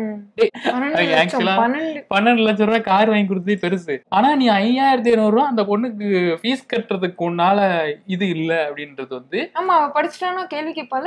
அதுதான் சொல்றேன். நான் வந்து இது வந்து என்ன மாதிரியான பேரழகா இருக்குன்னா, நான் ஒரு பிள்ளைய பத்துட்டேன், அவளுக்கான நகைகளை சேமிச்சிட்டேன், அவளை 100 பவுன் நகை போட்டு அழகு பார்த்து அவளை வீட்டுக்கு அனுப்பிட்டேன், அதுதான் எனக்கு பேரழகான விஷயம் அப்படின்னு சொல்றது இருக்கு இல்லையா. பெருமையா வந்து நான் என் பொண்ணுக்கு கல்யாணம் பண்ணி வச்சுட்டேன், எனக்கு அது ஒரு பெருமை. பெண் குழந்தைன்னு பிறந்த உடனே வீட்டுல நகை சேர்க்க ஆரம்பிச்சிடறாங்கல்ல, அது வந்து அவளுக்கானது. ஆனா அந்த நகை வந்து நீங்க கல்யாணம் ஆகி 100 பவுன் போட்டுட்டு போறீங்கல்ல, உங்களுக்கு உதவுமான்னு கேட்டா உதவாது. அந்த பொண்ணு அந்த நகையும் நாங்க வாங்கி வச்சுப்போம் எங்க வீட்டுல, இங்க குடும்பம் இருந்தா பத்திரமா இருக்காது. ஏன்னா 100 பவுன் பொண்ணுக்கு ஒண்ணுமே தெரியாதுல்ல, யாரும் 100 பவுன் நகை போட்டு காலேஜுக்கோ ஷாப்பிங்கோ போக மாட்டாங்க. அதனால நாங்க பத்திரமா வச்சுக்கிறோம் அப்படின்னு சொல்லிட்டு நாங்க கொண்டு போய் பேங்க்லயோ இல்ல எங்களுக்கான செலவுகளையோ பார்த்துட்டு அந்த 100 பவுனையும் நான் வந்து ஒரு பெண்ணுக்காக சேமிக்கிறேன் அப்படின்னு ஒரு குடும்பத்துல இருந்து சேமிச்சு வைக்கிறாங்க. அந்த குடும்பத்துல இருந்து சேமிச்சு வச்சு அந்த பொண்ணுக்கு போட்டு அனுப்புறாங்க. அந்த பொண்ணுக்கு தான் சொல்லி சேர்க்கிறாங்க. ஆனா அந்த நகை அந்த பெண்ணுக்கு உதவுறது இல்ல அப்படின்றது இந்த இன்சிடென்ட் வந்து ரொம்ப பெரிய எக்ஸாம்பிள். இந்த இன்சிடென்ட் மட்டும் இல்ல, இந்த மாதிரி நிறைய இல்ல, எல்லாருமே இப்படிதான் இருக்காங்க. சோ அதனால வந்து நகை வந்து எந்த விதத்திலயும் பெண்களுக்கு அழகையோ உரிமையோ சுதந்திரத்தையோ எல்லாம் தர்றதில்ல. அது வந்து ஒரு இன்வெஸ்ட்மெண்டா நீங்க கருதுனீங்கன்னா, இன்வெஸ்ட்மெண்ட்டுக்கு வேற ஆப்ஷன்ஸ் எல்லாம் இருக்கு. மியூச்சுவல் ஃபண்ட் இருக்கு, வேற ஷேர் இருக்கு, நிறைய இருக்கு. இப்போ அந்த மாதிரி டெபாசிட், ஃபிக்ஸட் டெபாசிட்ஸ் இருக்கு. அந்த மாதிரி நீங்க செலவு பண்ணி உங்களுடைய கையிலேயே பினான்ஸை வைத்திருக்குமாறு பெண்களுக்கு அன்பாக சொல்லியிருக்காரு. அறிவையும் தகுதியையும் திறன்களையும் வளர்த்து கொண்டு எல்லாத்தையும் அரவணைச்சு போற பெண் தான் பேரழகான பெண் அப்படின்னு சொல்லி அந்த ஃபைனலான ஒரு டச் ஒன்று கொடுத்துருப்பாங்க. அது வந்து வேற லெவல்ல இருந்துச்சு. எனக்கு கூஸ்பம்ஸ் வந்துருச்சு அதை படிச்சப்ப. சரி, ஓகே, நகை போட்டோம், வீட்டுக்கு அனுப்பி வச்சிட்டோம், நீங்க வேலைக்கு போலாமா வேணாமா திருமணத்துக்கு அப்புறம்? இனிமேல் இது எங்க டிசிஷன் இல்ல, இது வந்து உனக்கு கல்யாணம் பண்ணி கொடுத்துட்டோம், இனிமேல் நீ எங்களோட சொத்து கிடையாது. ஆக்சுவலா பெண் வந்து ஸ்கூல் முடிச்சுட்டு காலேஜ் போறதுக்கு இப்ப போராட வேண்டியதா இருக்கு. நான் இந்த கோர்ஸ் செலக்ட் பண்ணும் அப்படின்னு சொல்றதுக்கு போராட வேண்டியதா இருக்கு. காலேஜ் முடிச்சுட்டு இல்ல நீ காலேஜ் எல்லாம் முடிச்சு விட்ட, இதுக்கு நம்ம குடும்பத்துக்கு அந்த தகுதி போதுமானது, இந்த டிகிரி தான் ஒரு குவாலிபிகேஷன் உன்னை நல்ல இடத்துக்கு கல்யாணம் பண்ணி கொடுக்கறதுக்கு, அது வேலைக்கு போறதுக்கான குவாலிபிகேஷன் கிடையாது, ஒரு நல்ல வரனை தேர்ந்தெடுக்கிறதுக்கான குவாலிபிகேஷன் தான் அது. எங்க பொண்ணு பிஇ படிச்சு அதுக்கப்புறம் நீ வேலைக்குலாம் போக வேணாம், நீ வந்து கல்யாணம் பண்ணிக்க, கல்யாணம் பண்ணிட்டு அங்க போய் மெய்டாரு, குழந்தைக்கு ஆய்க்கல்வி. திருமணத்திற்கு பிறகு ஃபர்ஸ்ட் நைட்லயே வந்து உனக்கு பிடிக்குதோ பிடிக்கலையோ மேரிட்டல் ரேப் பண்ணி விட்டுரும். அதுக்கப்புறம் குழந்தை பிறந்துருமா, நீ வந்து இந்த குழந்தைய பாத்துக்கணும், அதனால நீ வேலைக்கெல்லாம் போக முடியாது, அதனால வேலையை ரிசைன். நீங்க ஆல்ரெடி வேலைக்கு போயிருந்தா கூட வேலையை ரிசைன் பண்ணிரு. சோ இந்த மாதிரி விஷயம் எல்லாம் இருக்கு. டே கேர் சென்டர்ஸ் இருக்கு, கம்பெனிஸ் ப்ரொவைட் பண்ற ஃபெசிலிட்டிஸ் இருக்கு, சைல்டு கேர், அந்த மாதிரி இது அந்த மாதிரி குழந்தைகள் காப்பகங்கள்லாம் இருக்கு. அங்க போய் குழந்தைய விட்டுட்டு நீ போய் பினான்சியலா இண்டிபெண்டா இரு, அதுதான் புத்திசாலித்தனமானது, அதுதான் உனக்கு சுயமரியாதை கொடுக்கும் அப்படின்னு சொல்றது நல்லா இருந்துச்சு. அப்போ இன்னும் வேலைக்கு போகணுமான்னு கேட்டா கண்டிப்பா போகணும் தான். சோ அடுத்த சாப்டரும் அதே தான் சொல்றாங்க, கண்டிப்பா திருமணத்திற்கு போகணும், திருமணத்திற்கு பிறகு வேலைக்கு போகணும் அப்படின்றத வந்து அவங்க வந்து என்ன சொல்றாங்கன்னா, வேலைக்கு கண்டிப்பா போய் தான் ஆகணும். ஏன்னா ஒரு குடும்பம், ஒரு ஃபேமிலி செட்டப்ல போயிட்டீங்க, கல்யாணம் ஆகி இன்னொரு வீட்டுக்கு போயிட்டீங்க, அங்க போய் இங்க இன்லாஸ் கூட ஒரு கருத்து வேறுபாடு வருது அப்படின்னா நீங்க என்ன பண்ணுவீங்க? நீ பேன் தான் இருக்கணும், உங்ககிட்ட பினான்சியல் இண்டிபெண்டன்ஸே கிடையாது, நீ என்ன பண்ணுவ அப்படின்னு ஒரு கேள்வி இருக்குல்ல. சோ அந்தப்ப அப்படி வந்து நீங்க சுயமரியாதை இழந்து நிற்க நேரிடும். பினான்சியல் இண்டிபெண்டன்ஸ் வந்து ரொம்ப முக்கியம், அதனால நீங்க கண்டிப்பா வேலைக்கு போய் ஆகணும் அப்படின்ற மாதிரி வேலைக்கு போக வேண்டிய அவசியத்தை வந்து திரும்ப திரும்ப சொல்லிட்டே இருக்காங்க. இந்த ஸ்டீவ் ஹார்வி ஒண்ணு சொல்லுவாப்ல, வீட்டுல வந்து 2 அக்கௌண்ட் இருக்கணும் அப்படின்ட்டு. ஒண்ணு வந்து கணவனோட அக்கௌண்ட், இன்னொன்னு வந்து மனைவியோட அக்கௌண்ட், இன்னொன்னு வந்து ஜாயிண்ட் அக்கௌண்ட். அது எதுக்குன்னா, ஒண்ணு வந்து நான் சம்பாதிக்கிறத நான் செலவு பண்ணுவேன், நீ சம்பாதிக்கிறத நீ செலவு பண்ணு, நம்ம 2 பேரும் சம்பாதிச்சு நம்ம குடும்பத்துக்கு ஒரு செலவாகுது இல்ல, அதுக்கு இன்னொரு அக்கௌண்ட் வேணும். அது ரொம்ப பியூட்டிஃபுல்லான தாட், பிராக்டிகலான தாட் அது. சோ அதனால என்ன பண்ணுங்க, இவங்க அதுல அதை சொல்லல, நம்ம சொல்றோம். ஸ்டீவ் ஹார்வியோட கருத்து, ஒரு ஆணினுடைய கருத்தை நான் வந்து இங்க பதிவு பண்ணுவேன். இது வந்து வேலை வந்து ஒரு பணி அப்படின்றது வந்து உங்களுக்கு வந்து என்ன சொல்றது, பணத்தை மட்டுமா கொடுக்குமா அப்படின்னா அது கிடையாது. நீ வந்து ஒரு இடத்துக்கு போற, 4 பேர்த்த பாக்குற, உன்னோட அறிவை வளர்த்துக்கிற, உன்னோட பர்சனாலிட்டியை டெவலப் பண்ணிக்கிற, உன்னோட தன்னம்பிக்கையை டெவலப் பண்ணிக்கிற, நீ பொருளாதார அளவுல மட்டும் நீ வந்து ஷேப் ஆகல, நீ வந்து ஆஸ் அ பர்சனா நீ வந்து ரொம்ப உன்னையே ஷேப் பண்ணிக்க முடியும் அப்படின்றது வந்து அடுத்த தலைமுறை, இந்த தலைமுறை பெண்கள் வந்து அதை வந்து வேலைக்கு போறதை வந்து ரொம்ப ஸ்ட்ரிக்டா மைண்ட்ல வச்சுக்கணும் அப்படின்றது ரொம்ப ஃபோர்ஸா சொல்றாங்க. சோ அடுத்த சாப்டர் வந்து உடற்பயிற்சி, பெண்ணுக்கு உடற்பயிற்சி அவசியமா அப்படின்ற ஒரு டாபிக். ஆண் பெண்ணை விட வலிமையானவன் அப்படின்ற ஒரு கற்பிதம் இங்க இருக்குல்ல. ஒரு விடலை பையன் ஸ்கூல் படிச்சுட்டு காலேஜ் போறான் அப்படின்னா அவன் என்ன பண்ணுவான்னா தன்னுடைய உடலை வந்து நான் வந்து பாடி பில்ட் பண்ணும் அப்படின்னு ஒரு ஆண் ஜென்ரலா நினைப்பான். அதுக்கு வந்து வீட்டுல அலோவ் பண்ணுவாங்க, போ நீ பையன் தானே, நீ போய் பாடியை டெவலப் பண்ணு, நீ வந்து ஸ்ட்ராங் ஆக்கு, உன்னோட மசில்ஸ் ஸ்ட்ராங் ஆக்கு அப்படின்னு எல்லாம் சொல்லுவாங்க. ஆணுக்கு வந்து வலிமைதான் அழகு அப்படின்ற ஒரு இது இருக்கு. ஆனா வந்து பெண் வந்து மென்மையானவள், ஒரு பூ போன்றவள், அவள் வந்து ஜிம்முக்கு எல்லாம் போய் அவளுடைய மசில்ஸ் வந்து பில்ட் பண்ண கூடாது. பெண் வந்து மெல்லிய உடலோட இருக்கணும், அவ வந்து பலவீனமா இருப்பா. ஆண் தான் வந்து பெண்ணை வந்து பாதுகாக்கணும், அவன் தான் வலிமையில் சிறந்தவன், அதனால நாங்கதான் வந்து பாதுகாக்கணும் உங்களை. சோ அதனால வந்து அது எங்களுடைய பொறுப்பு, அதனால நாங்க வலிமையா இருக்கோம், நீங்க வலிமையற்றவளா இருக்கீங்க, நீங்க ஜிம்முக்கு போக தேவையில்ல, நான் தான் உன்னை பாதுகாத்துக்கிறேன் அப்படின்றது வந்து ஆணாதிக்க சமூகத்துல இருக்கக்கூடிய எழுதப்படாத ஒரு விதி அப்படின்றத அவங்க சொல்றாங்க. சோ இதனோட வெளிப்பாடு தான் என்னன்னா, மாடல்ஸ்லாம் இருக்காங்கல்ல, இந்த என்ன சொல்றது, ஜீரோ சைஸ்டு மாடல்ஸ், அதுக்கு வெயிட் எல்லாம் இருக்காம பெண் வந்து நாங்க சொல்ற மாதிரி வலிமையோட மசில்ஸோட எல்லாம் இருக்கக்கூடாது. அவ வந்து ஒரு ஜீரோ சைஸ்டா அந்த ஹவர் கிளாஸ் ஸ்ட்ரக்சர்ல இருக்கணும்.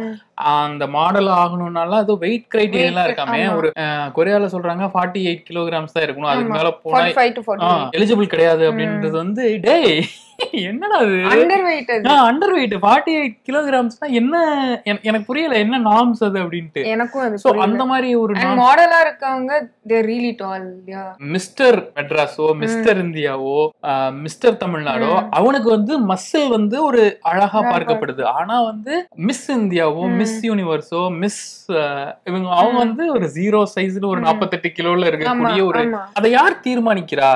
அதெல்லாம் டிசைட் பண்ற இடத்துல யார் இருக்கான்னா ஆண்கள் தான் இருக்காங்க. பெண்கள் வந்து உடற்பயிற்சி செய்யணும், அவங்களுடைய உடலை வந்து அவங்களுக்கு பிடிச்ச மாதிரி பில்ட் பண்ணிக்கலாம், அவங்களுக்கு பிடிச்ச மாதிரி அவங்க அண்டர்கோ பண்ற விஷயம் எல்லாம் வேற வேற. சோ அதுக்கு தகுந்த மாதிரி அவங்க கண்டிப்பா எக்ஸசைஸ் பண்ணணும். நிறைய குழுக்களா சேர்ந்துட்டு பெண்களோட சேர்ந்து ஹைக்கிங் போறது, வாக்கிங் போறது, ஜாக் போறது, சைக்கிளிங் பண்றது, இந்த மாதிரி ஆக்டிவிட்டிஸ் எல்லாம் இருக்கணும். சோ ஆரோக்கியமா இருக்கிறது வேற, ஃபிட்டா இருக்கிறது வேற. இவன் சொல்றேன் அவன் சொல்றான்றதுக்காக நான் வந்து அவன் என்னை விமர்சனம் பண்ணிக்கிறான் அப்படின்றதுக்காக என்னோட உடலை வந்து அவனுக்கு தகுந்த மாதிரி இது பண்ண தேவையில்ல, அந்த மாதிரிலாம் சொல்றாங்க. சோ இந்த ஆணாதிக்க சமூகத்தில இருந்து இந்த உடல் அளவுலையும் மனதளவுலையும் தங்களை பாதுகாத்துக்கிறதுக்கு ஜிம்மிங், இந்த எக்ஸசைஸ், இந்த உடலை பராமரித்துக் கொள்ளுதல் அதெல்லாம் ரொம்ப முக்கியம் அப்படின்றத சொல்றாங்க. அடுத்து வந்து தாய்மை. இது ஒரு பாக்கியம் இல்லையா, பெண்ணின் அடையாளம் இல்லையா? அது சொல்றதுக்கு முன்னாடி இவங்க ரெக்கமெண்ட் பண்ணிருக்கிற படங்கள், இவங்க ரெக்கமெண்ட் பண்ணிருக்கிற டாக்குமெண்ட்ரிஸ், புத்தகங்கள் வேற லெவல். சாராஸ் மலையாள படமா இருக்கட்டும், வாட் வில் பீப்புள் சே அந்த மூவி, அப்புறம் இந்த most hated women in America, அதை பத்தி எல்லாம் சொல்லியிருந்தது வந்து ரொம்ப, அதெல்லாம் போய் நம்ம திரும்ப போய் பாக்குற மாதிரி அந்த மாதிரி இருந்தது. அது இந்த தாய்மை அப்படின்ற சாப்டர்ல இவங்க அந்த சாராஸ் அப்படின்ற இந்த மலையாள படத்தை ரெக்கமெண்ட் பண்ணாங்க. சோ சாராஸ்ல வந்து என்னன்னா, அந்த பொண்ணுக்கு வந்து குழந்தை பெத்துக்க இஷ்டம் இருக்காது. குழந்தை பெத்துக்க இஷ்டம் இல்லைன்னா அதை அக்செப்ட் பண்ணிக்கிற மென்டாலிட்டில இந்த இது இல்ல. குழந்தை பெத்துக்கிறது தான் வந்து ஒரு குவாலிட்டி. உன்னோட விமென்ஹுட்டோட கம்ப்ளீஷன் அதுதான். அது மட்டும் கிடையாது, நீ பாலூட்டி சீரூட்டி பிள்ளைக்கு ஸ்கூலுக்கு மட்டும் அனுப்பக்கூடாது. அந்த புள்ள வளர்ந்து அதுக்கு ஒரு புள்ள வந்து அதுவும் வேற புள்ளையா இருக்கிற வரைக்கும் நீ ஆய்களை விட்டு தான் இருக்கணும் அப்படின்றது வந்து அந்த பாக்கியத்தை இந்த கட்டமைப்பு உருவாக்கி வச்சிருக்கிறது ரொம்ப அப்படியே ரொம்ப பளிச்சுன்னு. நான் என்ன நினைச்சேன், இதோட நிப்பாட்டிடுவாங்க, சரி பாராட்டி சீராட்டி இரு அப்படின்ட்டு. இல்ல நீ அது வரைக்கும் இல்ல, நீ சாகுற வரைக்கும் தாய்மை எல்லாத்தையும் நிரூபிச்சுட்டே இருக்கணும் அப்படின்ற மாதிரி ஒரு நிலைதான் இங்க இருக்குது. உனக்கு பிடிக்கலன்னா குழந்தை பெத்துக்க தேவையில்ல. அந்த படத்துல என்ன காமிச்சிருப்பாங்கன்னா, குழந்தை பெத்துக்க வேணாம் அப்படின்னு ஒரு பெண் இது பண்றா, ஆனா அந்த பொண்ணு வந்து வற்புறுத்துறாங்க. இன்னொரு சைடு என்னன்னா, குழந்தை பெத்துக்க மாட்டேன்னு சொன்னதுக்கு அப்புறமும் அதை ஏத்துக்க ஒரு தயார் தயாரான ஒரு ஆண் இருக்கான். அந்த ஆணை பார்த்து அவங்கள அந்த ஆணை பிடிச்சு கல்யாணம் பண்ணி அவங்க நல்லா வாழ்ற மாதிரி அந்த படம் முடியறது வந்து அந்த படத்தோட கிளைமேக்ஸ் வந்து ஒரு பெரிய லெசன் மாதிரி இருந்ததா சொல்றாங்க. அவன் மட்டும் இல்ல, அவனோட ஃபேமிலியே அந்த பொண்ணை அக்செப்ட் பண்ணிக்குது. உனக்கு குழந்தை வேணாமா, ஓகே அப்படின்னு சொல்லி காமிச்சது வந்து ஆமா ஒரு நிர்பந்தமே இல்லாத ஒரு பெண்ணை வந்து அன்பு செலுத்த முடியல. இப்ப நீ வந்து குழந்தை பெத்துக்கிட்டா மட்டும்தான் நான் உன்னை நேசிப்பேன், நீ என்னுடைய சொந்தம் அப்படின்னு இல்லாம ஓகேதான் உனக்கு குழந்தை பெத்துக்க வேணாமா ஓகேதான் அப்படின்னு அக்செப்ட் பண்ணிக்கிற ஒரு குடும்பத்தையும் அது ஒரு நம்பிக்கை ஏற்படுத்துற மாதிரி ஒரு மூவி அது அப்படின்ற மாதிரி இருந்தாங்க. அது வந்து ரொம்ப நல்லா இருந்துச்சு. சோ அடுத்தது வந்து அரசியல் தெய்வம் வாழுங்கள் பெண்களே. இது வந்து என்னோட ஃபேவரட்டான சாப்டர். எனக்கு ரொம்ப பிடிச்ச சாப்டர். ஒரு ஆணுக்கு ஒரு அரசியல் சார்ந்த பார்வை ஒன்று இருக்கும், சமூகம் சார்ந்த ஒரு பார்வை ஆணுக்கு இருக்கும். ஆனா பெண்ணுக்கு வந்து இந்த சமூகம் குறித்து மாறுபட்ட பார்வை இருக்கு. டேய் நான் பாரு ரோடு போட்டேன், நான் பாரு இது பண்ணிட்டேன், நான் வந்து சாலையை மேம்படுத்திட்டேன், நான் வந்து ஊருக்கு டேங்க் கட்டிட்டேன், நான் வந்து குளத்தை எல்லாம் தூர்வாரிட்டேன் அப்படின்னு ஆண் செய்ய முடியும் இதெல்லாம். ஆனா ஒரு பெண் என்ன செய்வானா, எனக்கு வந்து நான் தான் தண்ணி எடுத்துட்டு வர போறேன், ஏன்னா ஆண் செய்ய மாட்டான். வீட்டுக்கு தேவையான தண்ணி எடுத்து வர்றது பெண் தான். கிராமங்கள்ல இருக்கக்கூடிய பெண்கள் வந்து அந்த மாதிரி யோசிக்கிறாங்க.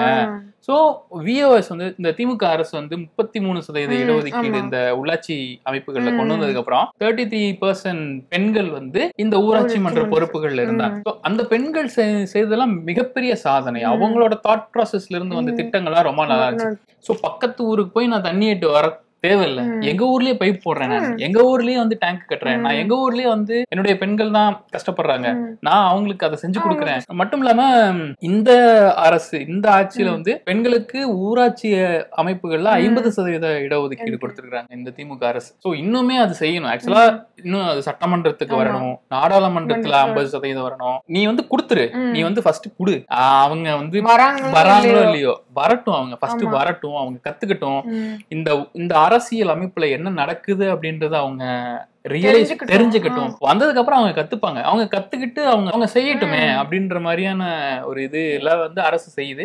சோ இன்னும் அது வந்து மேம்படணும்.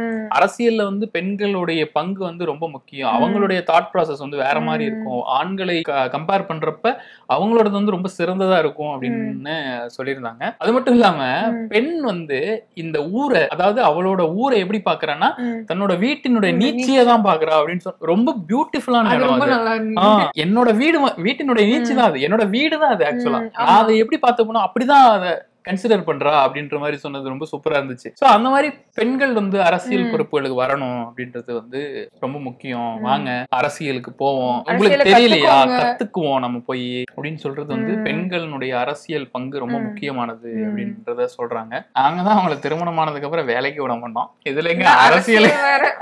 பெண்களை வாழ விடுங்கள் அப்படின்றதுதான் அடுத்த சாப்டர், 17வது சாப்டர். சோ இந்த சாப்டர்ல வந்து வாட் வில் பீப்புள் சே அப்படின்ற ஒரு படத்தை பத்தி பேசியிருக்காங்க. சோ ஒரு பாகிஸ்தான் கப்பல் வந்து அவங்களோட பொண்ணு நிஷாவை கூட்டிட்டு நார்வே போறாங்க. அங்க பாகிஸ்தான்ல இருக்கக்கூடிய கல்ச்சரோ அந்த ஆணாதிக்க சமூகமோ அங்க இல்ல, யூரோப்ல, அது ஸ்காண்டினேவியன் கண்ட்ரீஸ்ல. சோ அந்த கண்ட்ரிக்கு ஏத்த மாதிரியான கல்ச்சரை ஃபாலோ பண்ணி அது பிடிச்சு அவங்க வந்து அந்த மாதிரியான கல்ச்சர்ல இருக்கிறப்போ அவங்க அந்த பெண் வந்து அவங்களை எக்ஸ்ப்ளோர் பண்றாங்க, அவங்க ஃப்ரெண்ட்ஸ் கூட போறாங்க, பேசுறாங்க, அந்த உடையில இருந்து கட்டுப்பாடுகள் எல்லாம் தளர்த்துறாங்க, இந்த நேர கட்டுப்பாடுகள் எல்லாத்தையும் விட்டுட்டு அவங்க ஒரு சுதந்திரமா அந்த நாட்டுல அந்த நாட்டினுடைய சூழலுக்கு ஏத்த மாதிரி தன்னை அந்த மாதிரி இருக்கிறாங்க.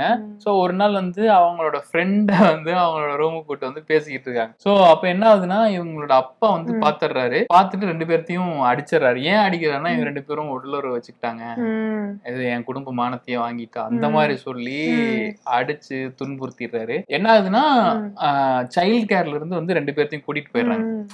அந்த பொண்ணுக்கு என்ன தோணுன்னா, ஐயோ நான் வந்து தப்பு பண்ணிட்டேன்னா, நான் வந்து என்னுடைய குடும்பத்தை வந்து அசிங்கப்படுத்திட்டேனா, ஒரு சின்ன விஷயம் பண்ணால என் குடும்ப மானமே போயிடுச்சா அப்படின்ற மாதிரி அந்த பொண்ணு ஃபீல் பண்ண ஆரம்பிச்சிருக்கு. ஆனா அந்த கண்ட்ரியோடைய சைல்டு கேர் அபிஷியல்ஸ் நீ அந்த மாதிரி எல்லாம் தப்பெல்லாம் பண்ணலாமா, நீ பண்ணது சரிதான் அப்படின்னு சைல்டு கேர்லயே வச்சு அவங்களுக்கு கவுன்சிலிங் எல்லாம் கொடுக்குறாங்க. ஒரு நாள் அவங்க அம்மா போன் பண்ணி நீ வீட்டுக்கு வந்து நீ நார்மலா இரு அப்படின்ற மாதிரி சொல்லியிருக்காங்க. அப்ப என்னன்னா சைல்டு கேர்ல இருந்து சரி நீ வீட்டுக்கு போ அப்படின்னு சொல்லி அனுப்பி வச்சிருக்காங்க. சைல்டு கேர்ல இருந்து வீட்டுக்கு கூட்டிட்டு போவாங்க அப்படின்னு பார்த்தா டைரக்டா ஏர்போர்ட்டுக்கு கூட்டு போயிட்டு அப்படியே பாகிஸ்தானுக்கு கூட்டு போயிருக்காங்க. அங்கேயும் என்ன பண்ணுதுன்னா இந்த பொண்ணு வந்து அவங்களோட மாமா பையனோ யாரு கூடயோ வந்து பேசிட்டு இருந்திருக்காங்க. பேசிட்டு ரோட்ல வந்து அவன் வந்து அவங்கள கிஸ் பண்ணியிருக்கான். சோ அந்த போலீஸ் பார்த்து என்ன பண்ணிருக்காங்கன்னா அவங்களோட ஆடைய இது பண்ணி வீடியோ எடுத்து அவங்க வீட்டுக்கு கூட்டு போய் இவர் உன் பொண்ணு என்ன பண்ணிருக்கா அப்படின்னு காமிச்சு அந்த மாமாவை மிரட்டி பணத்தை 20,000 சம்திங் எவ்வளோ வாங்கி அப்படி எல்லாம் பண்ணிருக்காங்க. சோ இவங்க என்ன பண்றாங்கன்னா இந்த பொண்ணு அதுக்கு முன்னாடி ஒரு மெசேஜ் பண்ணிருக்கு அவங்களோட ஃப்ரெண்டுக்கு. அதை பார்த்துட்டு அவங்க மாமா என்ன பண்ணிருக்காரு, பாஸ்போர்ட்டை தீய போட்டு எரிச்சிருக்காரு. இந்த இன்சிடென்ட் நடந்ததுக்கு அப்புறம் அவங்க வீட்டுக்கு போன் பண்ணி அவங்க அப்பா வர சொல்லி நீ உடனே உன் பிள்ளைய கூட்டிட்டு போயிரு, உன் பொண்ணு வந்து அந்த பையனும் இவளை கல்யாணம் பண்ணிக்க மாட்டேன்னு சொல்லிடுவான். சோ கூட்டிட்டு போயிருன்னு சொன்னதுக்கு அப்புறம் என்ன ஆகும்னா அவங்க கூட்டிட்டு போயிருவாங்க. கூட்டிட்டு போயிட்டு என்ன சொல்லுவாங்கன்னா கனடால ஒரு பையன் வேலை பார்த்துட்டு இருப்பான், ஏதோ ஒரு வேலை பார்த்துட்டு இருப்பான், அந்த பையனுக்கு உன்னை கல்யாணம் பண்ணி வச்சிடறோம் அப்படின்னு சொல்லுவாங்க. கல்யாணம் பண்ணி வச்சதுக்கு அப்புறம் படிக்க முடியுமா அப்படின்னு அவங்க அப்பா வந்து அந்த அந்த பையனோட அம்மாட்ட கேட்பாங்க. கல்யாணம் ஆனதுக்கு அப்புறம் என்னத்துக்கு படிக்கலாம் வச்சுக்கிட்டு, படிக்கலாம் வைக்க மாட்டோம் அப்படின்னு சொன்ன உடனே இந்த பொண்ணு என்ன பண்ணுன்னா இந்த பொண்ணு வந்து வீட்டை விட்டு வெளியில போயிடும். ஒரு நாள் இரவு வீட்டை விட்டு வெளியில போறப்ப அவங்க அப்பா வந்து மாடியில இருந்து அழுதவாறு பார்த்து கொண்டிருப்பார் அப்படின்னு அந்த டாக்குமெண்ட்ரி. இந்த டாக்குமெண்ட்ரியை டைரக்ட் பண்ணவங்க வந்து இராம் ஹாக் அப்படின்ற இயக்குனர். ஆக்சுவலா அவங்களோட ஸ்டோரி இது அவங்க டைரக்ட் பண்ணிருக்காங்க. இது வந்து எனக்கு ரொம்ப இந்த எக்ஸ்பீரியன்ஸ் ரொம்ப ஹாண்டிங்கா இருந்துச்சு. ஒரு ஆணோட பழகுறாங்க அப்படின்ற ஒரு காரணத்துக்காக வந்து நீ வந்து செக்ஸ் தான் வச்சிருப்ப அப்படின்ற ஒரு முன்னுடைய விஷயம் தான் பண்ணிருப்ப. ஒரு பையன் கூட பேசுறேன்னா நீங்க ஏதாவது அந்த மாதிரி ஒரு இதுதான் இருக்கும். ஒரு பையனும் பொண்ணும் ஒரு நார்மல் கான்வர்சேஷன், ஃப்ரெண்ட்ஸ் கூட வேணாம், ஒரு நார்மல் கான்வர்சேஷன், ஒரு நார்மல் பீப்புளா ரெண்டு ஹியூமன் பீயிங்ஸா கோஎக்ஸிஸ்ட் பண்ண முடியாது அப்படின்னு. ஒரு ரூமுக்குள்ள ஒரு ஆணும் பெண்ணும் இருந்தா செக்ஸ் மட்டும் தான் பண்ணுவாங்க, ஏதாவது தப்பா மட்டும்தான் பண்ணுவாங்க, வேற எதுவுமே பண்ண மாட்டாங்க. நீங்க வந்து நல்லா வளர்க்கறது, அவளுக்கு ஃபுட் கொடுக்கறது, ஷெல்டர் கொடுக்கறது மட்டும் உங்களுக்கு உங்களுடைய கடமை கிடையாது. நீ அவங்களோட மனம் விட்டு பேசுங்க, அவங்க கூட வந்து அவளோட ஸ்பேஸ் என்ன, அவளோட என்ன, அவளுக்கு என்ன பிடிக்கும் என்ன பிடிக்காது, அவளோட ப்ரிஃபரன்சஸ் என்ன அப்படின்றத ஃபர்ஸ்ட் தெரிஞ்சுக்கோங்க அப்படின்னு சொல்றாங்க. அதை விட்டுட்டு அவளை வந்து வன்முறை செய்யறது, அவளை அடக்கணும்னு நினைக்கிறது, இல்ல நான் சொல்றதுதான் நீ கேட்கணும், இல்ல அவங்க ஏதாவது சொல்லிடுவாங்க, ஏமானம் போயிடும், ஏமானம் உன் கையில தான் இருக்கு. உங்களோட பெண்ணா வாழ்றதுக்கு மட்டும் அவங்க பிறக்கல, அவங்க இந்த சமூகத்துல ஒரு மனுஷியா வாழ விடுங்க, அவங்களும் பெண்கள் தான், அவர்களும் நம் பெண்கள் அப்படின்ற மாதிரி சொன்னது ரொம்ப நல்லா இருந்துச்சு இந்த சாப்டர். என்னோட ஃபேவரட் சாப்டர் கூட இது. ஓகே. சோ அடுத்து வந்து பெண்களுக்கு வந்து நட்பு வட்டம். நட்பு வட்டம் வந்து எல்லாத்துக்குமே தேவை. பெண்களுக்கு வந்து அது வந்து கல்யாணத்துக்கு பிறகு பெண்கள் வந்து நட்பு வட்டத்தை மெயின்டைன் பண்ண முடியுது அப்படின்னா அது கிடையாது. பெண்கள்னால அந்த நட்பு வட்டத்தை வந்து ஹோல்டு பண்ணிக்க முடியல. திருமணத்திற்கு பிறகு இவங்க வந்து என்னோட இவங்க வந்து என்னோட ஃப்ரெண்ட்ஸ் அப்படின்னு சொல்லி அந்த நட்பு வட்டத்தை மெயின்டைன் பண்றது ரொம்ப கஷ்டமா இருக்கு அப்படின்ற மாதிரி சொல்லியிருந்தாங்க. அவங்களோட ஃப்ரெண்ட்ஸ் வந்து யாரா இருப்பாங்கன்னா அவங்க ஹஸ்பண்டோட ஃப்ரெண்ட்ஸோட வைஃப் தான் அவங்களோட ஃப்ரெண்டா இருப்பாங்களே தவிர முன்னாடில இருந்து அவங்களுக்கு இருந்த ஃப்ரெண்டோ இல்லாட்டி அவங்க புதுசா மேக் பண்ணிக்க ஒரு ஆப்பர்ச்சுனிட்டி கூட இல்லாம இருக்காங்க. விமன் ஃப்ரெண்ட்ஷிப்ஸ் வந்து எவ்வளவு இம்பார்ட்டன்ட் அப்படின்னு நம்ம இண்டிபெண்டா இருக்கும் போது அது வந்து என்ரிச்சிங் என்ஹான்சிங்கான ஒரு பாண்ட் அப்படின்றது ரொம்ப லேட்டா தான் தெரிய வருது நம்ம. ஆக்சுவலா அது மட்டும் இல்லாம ஒரு வீட்டுல ஒரு கல்யாணம் ஆகி வீட்டுக்கு போயிட்டாங்க, ஒரு அவங்களுக்கு ஒரு பிரச்சனை அப்படின்னா அதை யார்கிட்ட சொல்ல முடியும்? ஆமா, அந்த வீட்டுல அவங்க மாமியார்ட்ட சொல்ல முடியுமா, மாமனார்ட்ட சொல்ல முடியுமா? புருஷங்கிட்ட கூட சொல்ல முடியாத விஷயத்த ஷேர் பண்ணக்கூடிய விஷயம் வந்து நட்பு தான், ஃப்ரெண்ட்ஸ் தான். அந்த இதுவே இல்லைன்னா அவ எவ்வளவு பெரிய உளவியல் பிரச்சனைக்கு ஆளாவா அப்படின்றத வந்து ஆண்கள் வந்து புரிஞ்சுக்கணும். அவளுக்கான நட்பு வட்டத்துல அதை வந்து ஹிண்டர் பண்ணக்கூடாது, அது வந்து ரொம்ப முக்கியம். சைக்காலஜிக்கலா அவங்க வந்து ஹெல்தியா இருக்கிறதுக்கு அந்த நட்பு வட்டம் ரொம்ப முக்கியம் அப்படின்றத வந்து மன உணர்வுகளை, பெண்களோட மன உணர்வுகளை புரிஞ்சுக்கோங்க அப்படின்னு சொல்லியிருக்காங்க. நான் புரிஞ்சுக்கிட்டதுனாலதான் இந்த புத்தகத்தை பத்தி பேசிக்கிட்டு இருக்கேன் தோழி. அடுத்து வந்து பெரியார். இன்றும் பெரியார் தேவைப்படுகிறார். பெண்களுக்கு பெண்களுக்கு இல்ல, எல்லாருக்கும் பெரியார் தேவை. இந்த அரசியல் சூழலையும் பெரியார் தேவைதான். இன்னைக்கு வந்து நான் கொஞ்ச நாள் முன்னாடி பெரியாரோட நினைவு நாளுக்கு ஸ்டேட்டஸ் போட்டேன். அந்த ஆள் செத்து போய் இவ்வளவு வருஷம் ஆனதுக்கு அப்புறமும் நீங்க கதறிட்டு இருக்கீங்கன்னா அந்த ஆள் எவ்வளவு பெரிய சம்பவத்தை பண்ணிருப்பாரு அப்படின்ற மாதிரி யோசிச்சேன் நானு. இவனுங்க உருவாக்கி வச்சிருக்கிற கற்பு, பெண்ணடிமைத்தனம் எல்லாத்தையும் போட்டு ஒட்டச்சு, வா நீ வெளியில வா, இதெல்லாம் உனக்கு தேவையில்ல கற்புன்றதெல்லாம் பொய், இதெல்லாம் தப்பு, இந்த வார்த்தையெல்லாம் உன்னை அடி இதெல்லாம் யார் உனக்கு சொல்லி கொடுத்தா, நீ வெள்ளம் அப்படின்னு சொல்லி. பெண்ணுக்கு ஒரு ஆசை இருக்கு, அவளுக்கு அன்புன்ற விஷயம் இருக்கு, அவளுக்கும் காம உணர்வு இருக்கு, எல்லா விரக தாபங்களும் ஆணுக்கு என்ன அளவுல இருக்கோ அதே அளவு பெண்ணுக்கும் இருக்கு. அதை அவ எக்ஸ்ப்ளோர் பண்ண விடாம நீ ஒரு சில விஷயத்தெல்லாம் உருவாக்கி வச்சிருக்க அப்படின்னு இன்னுமே சொல்லிக்கிட்டு அவருடைய புத்தகங்கள் வாயிலா பேசிக்கிட்டு இருக்கிறதுல வந்து பெரியார் வந்து இன்னைக்குமே இல்ல, இன்னும் என்னைக்குமே தேவைப்படுகிறார். பெண்களுக்கு வந்து சொத்துரிமை வேணும் அப்படின்னு பெரியார் வந்து பேசிட்டு போயிட்டாரு. ஆனா கலைஞர் வந்து இந்தியாவிலேயே முதல் முறையா 50% சொத்துரிமை கொண்டு வந்தது வந்து கலைஞர் தான். சோ அவர் இல்லைனாலும் நான் அண்ணா சொன்னார்ல, தமிழ்நாடுன்னு பேர் இருக்கிற வரைக்கும் நான் தாண்டா இருப்பேன், நான் தாண்டா ஆட்சி செய்வேன் அப்படின்னு சொன்னார்ல, அது மாதிரி பெரியாரே இல்லைனாலும் பெரியாருடைய சிந்தனைகளை வந்து இன்றைய அரசுகள் வந்து செயல்படுத்திட்டு வருது அப்படின்னு சொல்லலாம். அதனால வந்து உதயசூரியனுக்கு ஓட்டு போடுங்க. அப்புறம் எல்லாத்துக்கும் வந்து ஏங்க இது ரத்தலைங்க, உதயசூரியன் உங்களுக்கு அம்மாவை பிடிக்குமோ, அதனால உதயசூரியனுக்கு ஓட்டு போடுறாங்க. சோ இது எல்லாத்துக்குமே அடிப்படை காரணம் என்ன? சாதியும் மதங்களும். அதத்தான் பெரியார் வேணான்னு சொல்லிட்டு போனாரு. இன்னுமே வந்து பெரியாருடைய இந்த புத்தக திருவிழாக்கள்ல பெரியாருடைய பெண் என் அடிமையானால் புத்தகம் வந்து இன்னுமே அதிகமா வைக்கப்பட்டிருக்கு அப்படின்னா பெரியாருடைய தேவை இன்னும் இருக்கு அப்படின்றதுதான் பொருள். பெரியார வந்து இன்னும் படிச்சுக்கிட்டே இருக்காங்கன்னா என்னன்னா பெரியாருடைய தேவை இருக்கு, இன்னுமே சாதி இருக்கு, இன்னுமே மதம் இருக்கு, இன்னுமே பெண்கள் மீதான அடக்குமுறையும் வன்முறையும் இருந்துகிட்டு இருக்கு. அதனால பெரியார் இன்னும் தேவைப்படுகிறார் அப்படின்றதுல வந்து எந்த மாற்று கருத்துமே இல்ல. அடுத்து வந்து the most hated women in America, இதுவுமே என்னோட ஃபேவரட் சாப்டர். இது என்னோட டாப் ஃபேவரட். மேடலின் முரே ஓஹர் அவங்களுடைய வாழ்க்கை. யுஎஸ் வந்து ஒரு கிறிஸ்டியன் பேசுற ஒரு கண்ட்ரி. அந்த மாதிரி ஒரு கண்ட்ரில என்ன பண்ணாலும், இப்ப நாசாக்கு வந்து சேட்டலைட் அனுப்புறதுனாலும் நம்ம ஊர்ல எப்படி ரஃபேல் விமானத்தை வாங்கி எலுமிச்சம்பழத்தை தொங்கட்டோம்ல, அந்த மாதிரி இயேசுவின் பேரால் இயேசுவின் நாமத்தினால் பைபிள் வச்சுக்கிட்டு இயேசு கிறிஸ்து இந்த ராக்கெட்டை ஆசீர்வதிப்பாராக அந்த மாதிரி அப்படி வந்து பைபிளை வச்சு ப்ரே பண்ணி கடவுளின் பெயரால் அப்படின்னு செய்யறது வந்து அமெரிக்கால வழக்கம். இவங்க என்ன பண்றாங்கன்னா, இவங்க வந்து என்ன சொல்றாங்கன்னா, ஒரு இண்டிவிஜுவலுக்கு மதம் இருக்கலாம், அந்த மத நம்பிக்கையில நான் வந்து தலையிட மாட்டேன். ஆனா என்னன்னா ஒரு அரசுக்கு மத நம்பிக்கை இருக்கக்கூடாது அப்படின்னு சொல்றாங்க. பொது இடத்துல இல்ல கல்வி அறை அந்த மாதிரி இடத்துல வந்து ஏன் மதத்தை கொண்டு வரீங்க? அவங்களுக்கு ஒரு பையன் இருக்கான், ஃபர்ஸ்ட் ஹஸ்பண்டோட பையன் பில்லுன்னு சொல்லிட்டு. சோ இவங்க பையன் என்ன சொல்றான்னா, நீ என்ன வாய் மட்டுமே பேசிட்டு இருக்க, என்னடா வாய் மட்டும் தான் ஆடுது, லிப்ட் அப்படியே இருக்கு அந்த மாதிரி சொல்லிடுறான். அதனால அவங்க என்ன பண்றாங்கன்னா, ஸ்கூல்ல வந்து பைபிள் வாசிக்கிறது வந்து கட்டாயமா இருக்கும். அதை எடுத்து ஒரு வழக்கு தொடர்றாங்க. சோ மதம் வந்து பள்ளிக்கூடத்திலயோ இல்ல பொது இடங்கள்லயும் இருக்க தேவையில்ல அப்படின்ற சொல்றது வந்து ஒருத்தரோட இண்டிவிஜுவல் இதுல வந்து தலையிடுற மாதிரி இருக்கு அப்படின்னு சொல்லி நீதிமன்றத்துல வழக்கு தொடர்றாங்க. ஆனா மத்தவங்க எல்லாம் என்ன சொல்றாங்க, அவங்களுக்கு எதிரானவங்க என்ன சொல்றாங்கன்னா, இது வந்து அடிப்படை சட்டத்துல திருத்தம் கொண்டு வர மாதிரி, இதை வந்து ஏத்துக்க கூடாது அப்படின்ற மாதிரி எல்லாம் சொல்றாங்க. ஆனாலுமே வந்து அந்த நாட்டு உயர்நீதி அந்த நாட்டு நீதிமன்றம் என்ன சொல்லிடுதுன்னா, அவங்க சொன்னது சரிதான், இது வந்து கட்டாயம் கிடையாது அப்படின்றது வந்து ரொம்ப பெரிய புரட்சி இல்லையா? அந்த மாதிரியான காலத்துல வந்து அவ்வளவு பெரிய புரட்சியா அவங்க மகனோட சேர்ந்து செஞ்சிருக்காங்க. அது மட்டும் இல்லாம அமெரிக்கன் ஏத்திஸ்ட் ஃபவுண்டேஷன் அந்த மாதிரி ஒரு இயக்கத்தை உருவாக்கி அதுக்கு தலைவராகி அதுல வந்து மதம் வந்து மதமே ஆண்மையானது, மத குருமார்கள் தான் இருப்போம், அதுல வந்து பெண்கள்ல இருக்க மாட்டாங்க. சோ எல்லா மதத்திலயும் பாருங்க ஒரு மதகுரு யாரா இருக்கா, ஆண்கள் தானே இருக்கிறாங்க, போப்பாண்டவர் தான் இருக்காரு, போப்பாண்டவி இல்லை. அந்த மாதிரி மதமே ஆண்மையானதுதான் அப்படின்றத வந்து பெண்கள்கிட்ட கொண்டு போற ஒரு முக்கியமான பணியை செஞ்சுட்டு இருக்காங்க. இந்த மாதிரி ஒரு மத அடிப்படை வாதத்துக்குள்ள பெண்களோ இல்ல யாருமே இருக்க தேவையில்ல, இந்த மதம் அப்படின்ற கான்செப்ட்ல இருந்து வெளியில வாங்க, எல்லாருமே ஏத்திச்சிட்டாங்க அப்படின்ற மாதிரி ஒரு பெண் பெரியாராக அங்கே பிறந்திருக்கிறார் மேடலின் முரே ஓஹர். ஆனா என்ன ஆகுதுன்னா, இவங்க பையன் வந்து இவங்களை விட்டு விலகி போயிடறான், விலகி போய் கிறிஸ்டியன் ஆயிடுறான். அதுதான் ஹைலைட். அவரும் வந்து இவங்களை கடத்திட்டு போய் பணத்துக்காக கடத்தி கொண்டு சென்று கொலை செய்யப்பட்டது வந்து ஒரு பெரிய துயரம். இந்த மாதிரி ஒரு டைம்ல இவ்வளவு பெரிய சேஞ்ச் கொண்டு வந்திருக்காங்கன்னா அது ரொம்ப பெரிய, ஒரு விமனால இவ்வளவு பெரிய சேஞ்ச் வந்திருக்குன்னா அது ரொம்ப பாராட்டப்பட வேண்டிய விஷயம் தான். சோ அடுத்த சாப்டர் வந்து பெண்கள் பயணம் போகணும், பயணம் பொங்கல் தோழிகளே, சோலோ டிராவலிங்.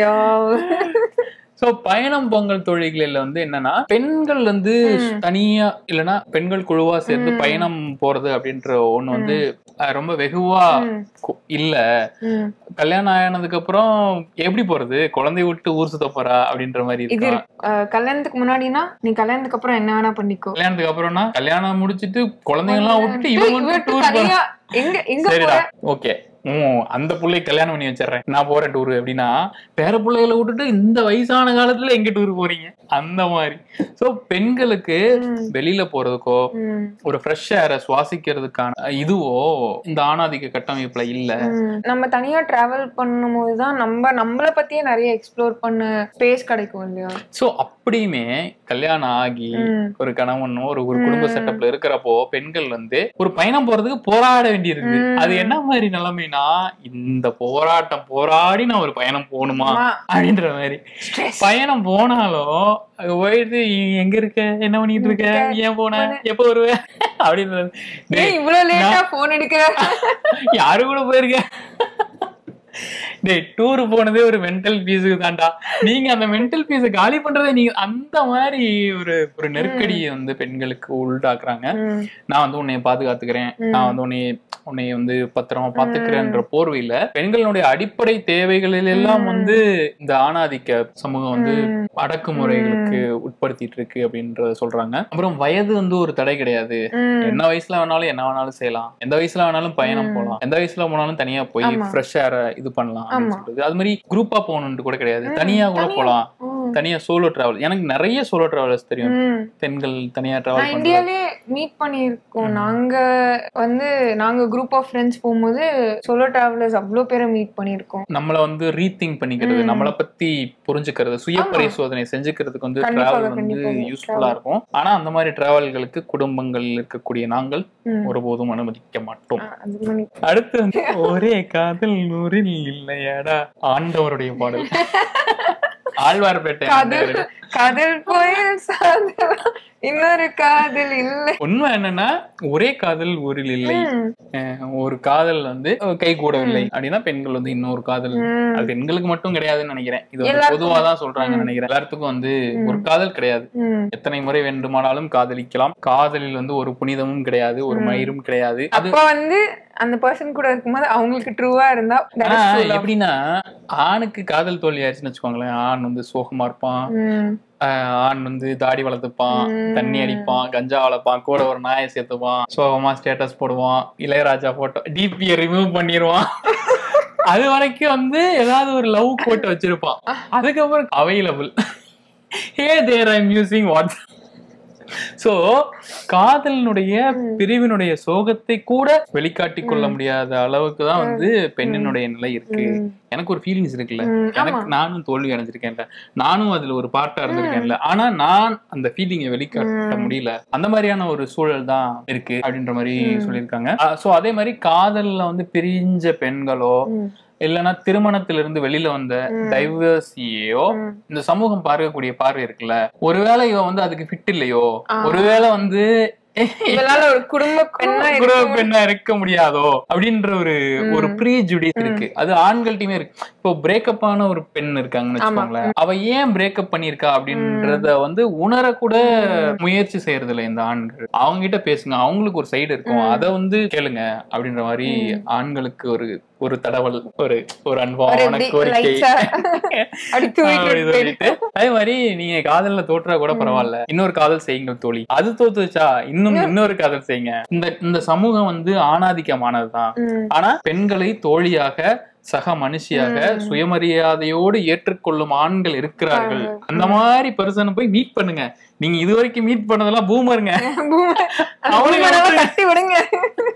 உங்களுக்கு ஏற்ற இணையரை தேர்ந்தெடுத்து சூட்டபிளான ஒரு இணையரை தேர்ந்தெடுத்த நிறைய பேர் இருக்காங்க. அந்த மாதிரி உங்களுக்கும் அமையல் கூடும். சோ அது வந்து ரொம்ப நல்லா இருந்துச்சு. சோ அடுத்த சாப்டர் வந்து சக தோழிகளை கொண்டாடுவோம் அப்படின்ட்டு சாப்டர். இதுல வந்து மோகனா சோமசுந்தரம் அப்படின்ற அவங்களோட ஃப்ரெண்ட பத்தி சொல்லியிருக்காங்க. அவங்களோட ஹடில்ஸ் எல்லாம் வந்து பாத்தீங்கன்னா, அவங்க படிக்கிறதுக்கே முன்னாடி சொன்ன மாதிரி ஸ்கூல் போறதுக்கு போறதுக்கு, ஸ்கூல்ல இருந்து காலேஜ் போறதுக்கு, அந்த காலத்துல மாஸ்டர் டிகிரி பண்றதுக்கு ஒவ்வொன்றுக்கா இவங்க வந்து ஃபேமிலி கிட்ட போய் கெஞ்ச வேண்டியதா இருக்கு. சோ என்னன்னா அதுக்கெல்லாம் வந்து உண்ணாவிரதம் இருக்க வேண்டிய நிலைமை எல்லாம் வந்துருக்குது. ரொம்ப வருஷமா ரொம்ப மாசமா உண்ணாவிரதம் இருந்து பரவாயில்ல படிப்பு தானே கேட்கறா படிச்சுட்டு போட்டோம் அப்படின்னு சொல்ற மாதிரி அந்த அளவுக்கு அப்படி இருந்து உண்ணாவிரதம் எல்லாம் இருந்து ஒரு கல்வியை பெற வேண்டியதா இருக்கு. இன்னொரு ஸ்டெப் மேல போய் என்ன சொல்றாங்கன்னா அவங்க வந்து நான் என்னுடைய அப்பாட்ட சத்தியம் பண்ணேன் நான் காதலிக்க மாட்டேன் அப்படின்ட்டு அந்த மாதிரி சத்தியெல்லாம் பண்ணி ஒரு பேராசிரியராகி அதுக்கப்புறம் திருமணம் செஞ்சுக்கிறாங்க. அந்த கல்யாணமும் வந்து நல்லபடியா இருக்கு அப்படின்னா இல்ல. அவங்களுடைய கணவன் வந்து ஒரு சந்தேகப்படுகின்ற ஒரு கணவனா இருக்கிறாரு. சோ தன்னுடைய மகனுடைய உதவியெல்லாம் அதுல இருந்து மீண்டு வர்றாங்க. அப்புறம் இந்த இடத்துல வந்து அறிவொளி இயக்கத்தை பத்தி சொல்றாங்க. அறிவொளி இயக்கம் வந்து பெண்களுடைய முன்னேற்றத்துல எந்த மாதிரியான விஷயங்கள்லாம் செஞ்சிருக்குது, பெண்களை ஊக்குவிக்கிறதுல என்னென்ன செயல்பாடுகள்லாம் செஞ்சிருக்குது, அதுல ஒரு முன்னோடியா செயல்பட்டு அதுல நிறைய விஷயம் பண்ணியிருக்காங்க. அதுக்கப்புறம் எங்களுக்கு மார்பக புற்றுநோய் வந்திருக்குது. சோ அத வந்து அறிவியல் ரீதியா எதிர்கொண்டு அறுவை சிகிச்சை செஞ்சு அதுல இருந்து வெளியில வந்து ஒரு பெரிய லிவிங் எக்ஸாம்பிளா ஒரு ஃபீனிக்ஸ் பறவையாக திகழ்கிறார். அந்த மாதிரி பெண்களை வந்து நம்ம வந்து கொண்டாடணும், அந்த மாதிரி பெண்களை வந்து நம்ம இன்ஸ்பிரேஷனா எடுத்துக்கணும் அப்படின்ற மாதிரி சொல்றாங்க. சோ நம்மளுக்குள்ளேயே வந்து நம்ம பெண்களே வந்து இந்த மாதிரி ஒரு நீங்க ஒரு புக்லயோ இதுலயோ போய் தேட தேவையில்ல. நம்மள சுத்தியே இந்த மாதிரி பெண்கள் நிறைய பேர் இருக்காங்க. அவங்கள கொண்டாடினா நம்மளுக்கு ஒரு இன்ஸ்பிரேஷனா நம்ம பக்கத்துல இருக்கவங்க இப்படி இருக்கும் போது நம்மளாலையும் அப்படி இருக்க முடியும் அப்படின்ற ஒரு புஷ் தானே நம்மளுக்கு. சோ அடுத்த சாப்டர் வந்து ஆஸ்க் தி எக்ஸ்பர்ட். நம்ம ஒரு டாக்டர் காமராஜன் ஒருத்தருக்காரு. அவர் என்ன சொல்லியிருக்காருன்னா இந்தியால வந்து கிட்டத்தட்ட 85% பெண்கள் வந்து உச்சக்கட்டம் அடைவதே இல்லை. இல்லன்னா உச்சக்கட்டம்னா என்னன்னு தெரியாது, ஆர்கசம்னா பெண்களுக்கு என்னன்னே தெரியாது அப்படின்ற மாதிரி ஒரு ஷாக்கிங்கான ஒரு செய்தியை அவர் சொல்லியிருக்காரு. அவர் வந்து ஏசியன் சொசைட்டி ஆஃப் செக்ஸாலஜியோட பிரசிடென்ட். அவரு சென்னையில கிளினிக்லாம் வச்சிருக்காரு. சோ அவரு ஒரு செக்ஸாலஜிஸ்டா அவர் அந்த மாதிரி ஒரு ஒப்பீனியனை பதிவு பண்றாரு. என்னன்னா சோ என்ன சொல்றது, செக்ஸ் பத்தியான அடிப்படை புரிதல்கள் வந்து இந்திய சமூகத்துல நிறைய பேர்த்த இல்ல. ஏன்னா அது ஒரு டாபுவாவே இருக்கு. நார்மல் செக்ஸ் எட் வந்து ஸ்கூல்லயோ அது வந்து ஒரு ரெகுலேஷனா இருந்தாலுமே நார்மல் தானடா அது, அதை ஸ்கிப் பண்ணிடுறாங்க. அதை சொல்லியே கொடுக்கறது இல்லல்ல. இதெல்லாம் உங்களுக்கே தெரியும்பா, அந்த பயாலஜி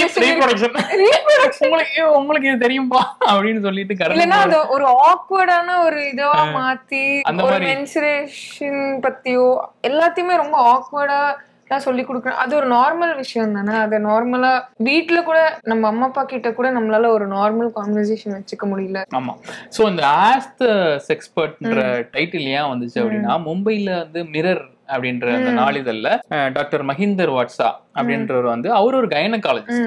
அவர் வந்து என்ன ஒரு கட்டத்துல என்ன யோசிக்கிறாருன்னா இவங்களோட செக்ஸ் நாலேஜ் எல்லாம் ரொம்ப கம்மியா இருக்கு, நம்ம வந்து செக்ஸ் பத்திய எஜுகேஷனை வந்து ரொம்ப பரப்பணும் அப்படின்னு சொல்லிட்டு அது சார்ந்த வந்து கேள்வி பதில்கள் லெட்டர்ஸ் வாசகர்கள்ட்ட இருந்து வாங்கி அதுக்கு பதில் எழுதிட்டு இருந்திருக்காரு. சோ ஒரு கட்டத்துல என்ன சொல்லிட்டாங்கன்னா அவரை நீதிமன்றத்துல வழக்கு போட்டுறாங்க. இவர் வந்து இந்த மிரர் ஆசிரியர் குழுமே வந்து அவங்களே லெட்டர் எழுதி அவங்களே போட்டுக்கிட்டு பதில் சொல்லிட்டு இருக்காங்க.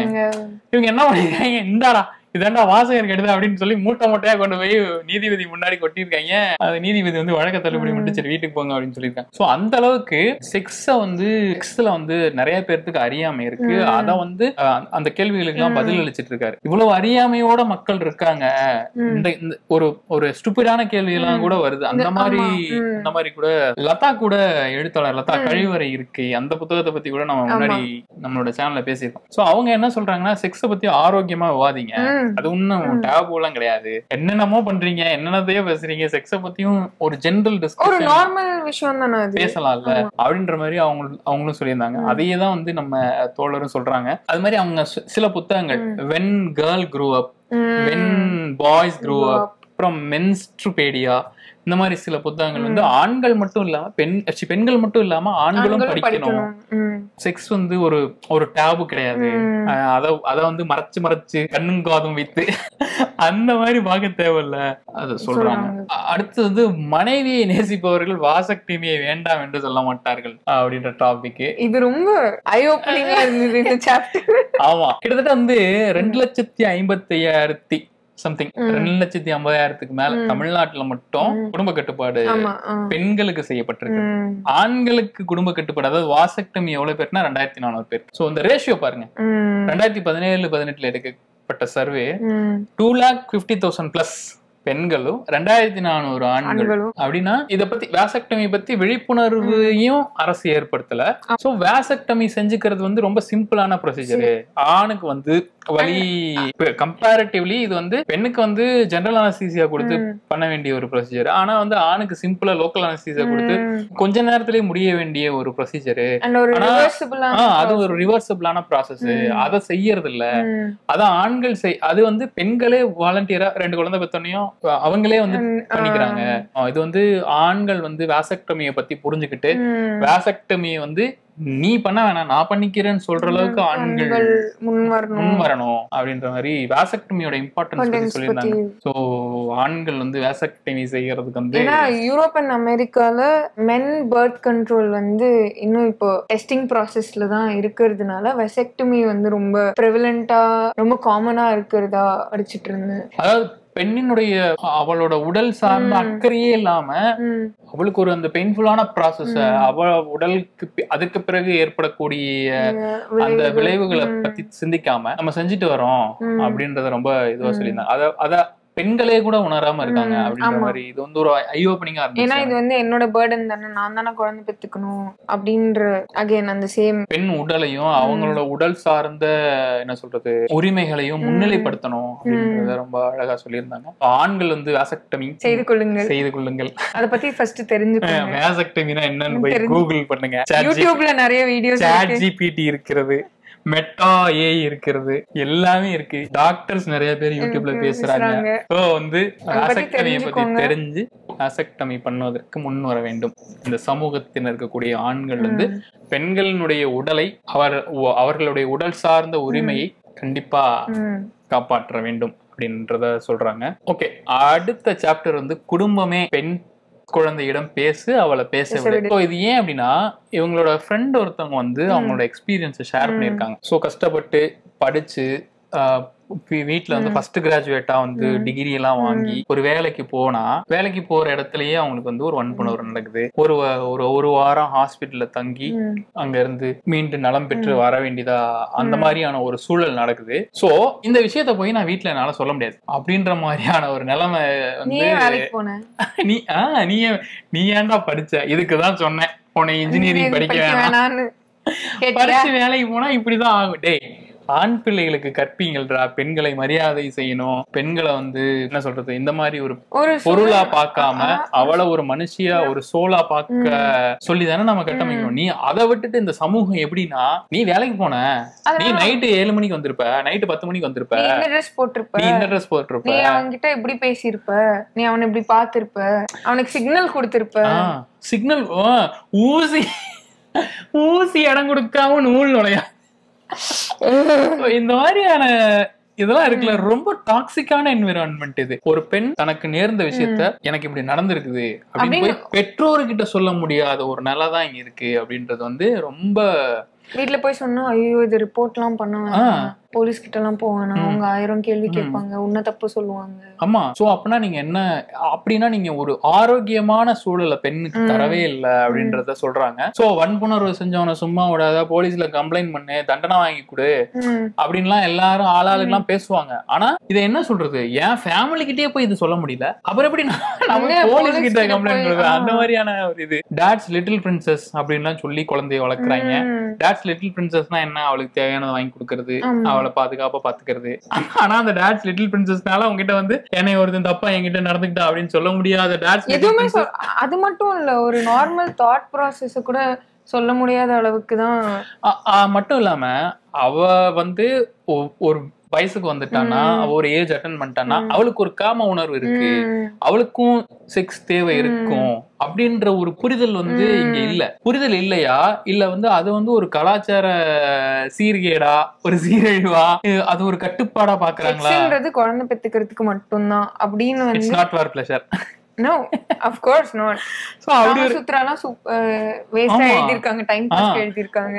அப்பனா என்னன்னா இப்ப என்னன்னா இந்த ரேப் பத்தி வீட்ல பேச முடியல, எனக்கு ஒரு செக்சுவல் டிசையர் இருக்கிறத பத்தி வெளியில டிஸ்கஸ் பண்ண முடியல அப்படின்னா என்ன, இதுக்கு இன்டைரக்டான பொருள் என்னன்னா நான் வந்து என்னோட கற்பை இன்டர்ன் நான் வந்து பாதுகாப்பா வச்சுக்கணும், நான் வந்து என்னுடைய கற்பை பாதுகாப்பா வச்சிருக்கேன், சென்னைக்கே வேலைக்கு போனாலும் என் கற்பு அப்படியே இருக்கு அப்படின்ற அந்த கற்பு அப்படின்ற சொல் தான் வந்து திரும்ப திரும்ப திரும்ப திரும்ப வந்துகிட்டே இருக்கு.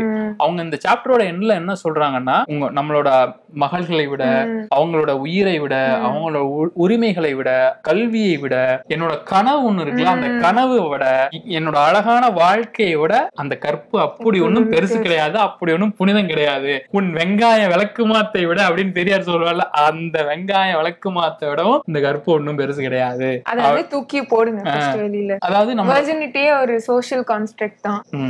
நிறைய கைனகாலஜிஸ்ட் கிட்ட பேசுனீங்கன்னா they will tell you about this. அதாவது எந்த முன்முடிவும் இல்லாம பெண்களை வந்து அரவணைக்க, பெண்கள் சொல்ற கருத்தை வந்து உள்வாங்கிக்க, அதுக்கு ரெடியாக அந்த சமூகம் வந்து இருக்கணும், பெண்களுக்கான ஒரு உலகை வந்து உருவாக்கணும் அப்படின்னு சொல்றது வந்து ரொம்ப பியூட்டிஃபுல்லா இருந்துச்சு. இந்த சாப்டர் எனக்கு ரொம்ப பிடிச்சிருந்துச்சு. அது வந்து அடுத்து வந்து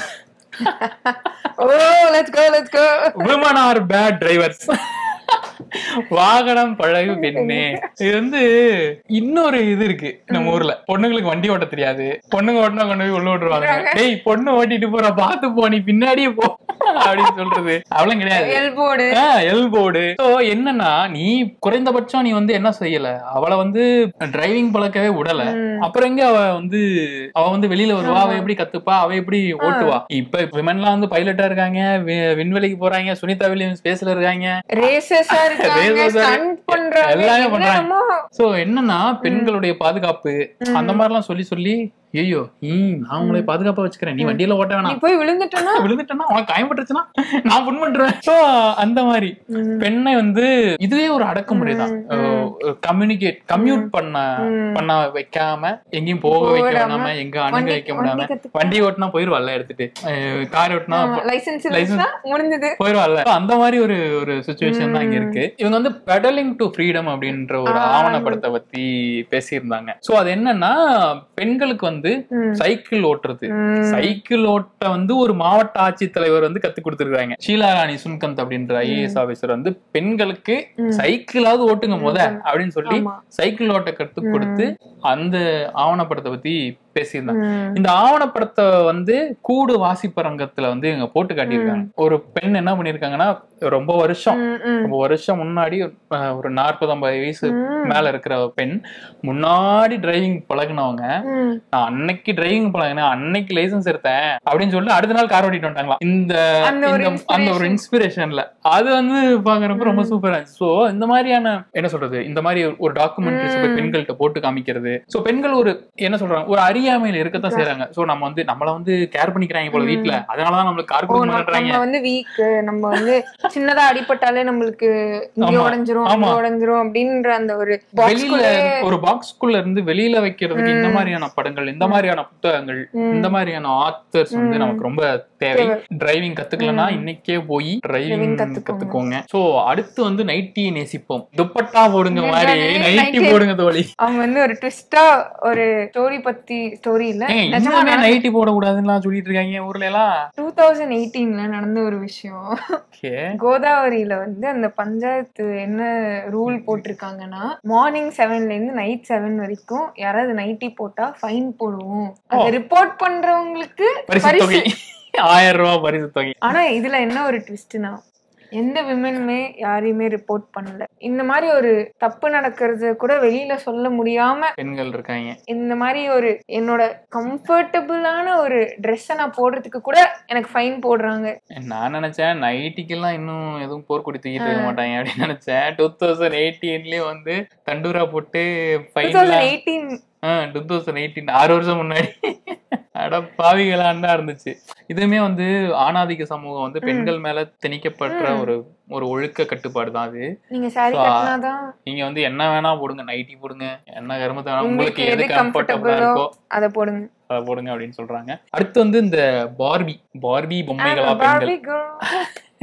சோ என்னன்னா, பெண் வந்து பருமனா இருக்கால, அது வந்து அவ சோத்த மட்டும் தான் தின்னு இருப்பா, அதனாலதான் அவ வந்து குண்டா இருக்கா அப்படின்றது வந்து ஆண்களோ இல்ல மத்தவங்களோ வந்து ரொம்ப எளிமையா சோத்த குறை, எக்ஸசைஸ் பண்ணு அப்படின்னு சொல்லிருக்கும்போது நீ கம்மியா சாப்பிடு. ஒரு எக்ஸாம்பிள் கூட சொல்லியிருந்தாங்க. அவங்களோட ஃப்ரெண்டோட பொண்ணு வந்து 2 இட்லி சாப்பிடுறதுக்கே கூச்சப்படுறாங்களாம், நீ குண்டா இருக்க அப்படின்னு கிண்டல் பண்றாங்க. அந்த பொண்ணு சாப்பிடாம போய் பிரேயர்ல மயங்கி எல்லாம் விழுந்துக்குது. குண்டா இருக்கிறது வந்து அவங்க வந்து சாப்பிடுறாங்க அப்படின்றதுனால மட்டும் இல்ல, அவங்களுக்கு ஹார்மோனல் ப்ராப்ளமா காரணமா இருக்கலாம், இல்ல வேற ஏதாவது பிரச்சனையா இருக்கலாம், உடல் ரீதியா ஜெனட்டிக் ரீதியான பிரச்சனையா கூட இருக்கலாம். அதனால உடல் பருமனா ஒரு பெண்ணை பார்த்தா நீ எக்ஸசைஸ் பண்ணணும்னா ஒரு தடவை சொல்றதோட நீ பாத்தீங்கன்னா என்னைய பொறுத்து அவங்க ஒரு தடவை சொல்லுன்னு சொல்லியிருக்காங்க. என்னைய பொறுத்த வரைக்கும் நீ கமெண்ட் எல்லாம் பண்ணாத, நீ என்னத்துக்கு கமெண்ட் பண்ற, அது அவங்களுடைய உடல், அதை அவங்க பாத்துப்பாங்க. அண்ட் டிஃப்ரெண்ட் பாடி டைப்ஸ் இருக்குன்றத நம்ம வந்து புரிஞ்சுக்கணும்.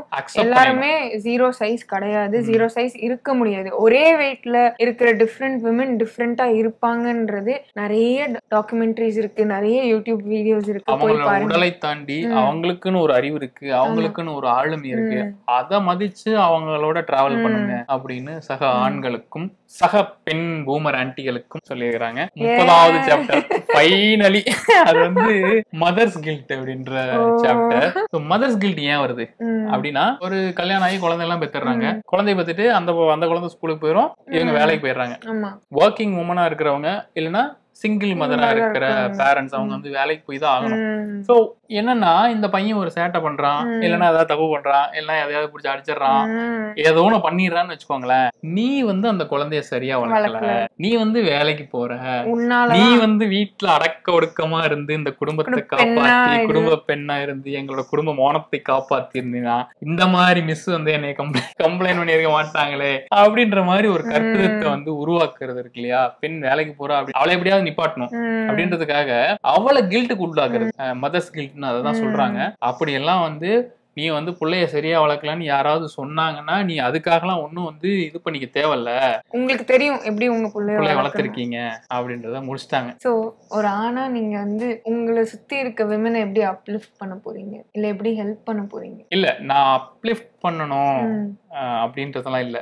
அவங்கள குறைந்தபட்சம் அவங்களோட உரிமைகள்ல, அவங்களுடைய உடல்ல, அவங்களுடைய உரிமைகள்ல தலையில்லாம இருக்கிறது வந்து ரொம்ப சிறந்தது. என்னால ஏதாவது உதவி செய்ய முடிஞ்சா ஒழிய அவங்க கூட நிக்கலாம். நீங்க துப்பட்டா போடுங்க, நீங்க ஏன் தோழி குண்டா இருக்கீங்க, நீங்க வெயிட்ட குறைங்க, நீங்க ஏன் இந்த கலர்ல இருக்கீங்க, நீங்க ஏன் மல்டி டாஸ்கிங் பண்ண கூடாது, உங்களுக்கு நகைதான அழகு, நீங்க வேலைக்கு போகாம வீட்லயே அப்படிலாம் சொல்ல தேவையில்ல. நீங்க ஏன் இன்னும் குழந்தை பெத்துக்கல அப்படின்லாம் கேட்காம இருக்கிறது அப்படின்லாம் அந்த மாதிரியான பெண் உடல் சார்ந்து அவளது உள்ளம் சார்ந்த விஷயங்கள்ல நம்ம உதவி செய்யறோமோ இல்லையோ அதுல போய் மூக்க நுடைச்சிட்டு அதுல ஆதிக்கம் செலுத்தாம இருக்கிறது ரொம்ப பெரிய பெண்களுக்கு செய்யக்கூடிய மிகப்பெரிய உதவி அப்படின்னு நான் நினைக்கிறேன். சோ இததான் இந்த 30 சாப்டர்லயும் அவங்க வந்து சொல்லியிருக்கிறாங்க. பெண்ணியம் சார்ந்து, பெண் உடல் சார்ந்து அல்லது பெண் மனம் சார்ந்த இந்த மாதிரியான புத்தகங்கள் வந்து கண்டிப்பா எல்லாரும் வாசிக்கப்படும். துப்பட்டா போடுங்க தோழி அப்படின்றது வந்து ரொம்ப அதுக்கு ஒரு பெர்ஃபெக்ட்டான ஒரு நூல். ஆண்கள் கண்டிப்பா படிக்கணும். அது என்ன ஒரு பெர்ஃபெக்ட்டான விஷயம்னா, இதுல ரொம்ப சிம்பிள் டேர்ம்ஸ்ல ரொம்ப எல்லாருக்கும் அந்த அவங்க யூஸ் பண்ண டோனுமே ரொம்ப நார்மலா ஒரு ஃப்ரெண்ட்லியான ஒரு டோன். அது வந்து அதுதான் ரொம்ப முக்கியம்னு நினைக்கிறேன். ஒரு நல்ல புத்தகம். ஒரு 2.5 மணி நேரம் ஷூட் பண்ணியிருக்கிறேன். Highly recommend to read this book.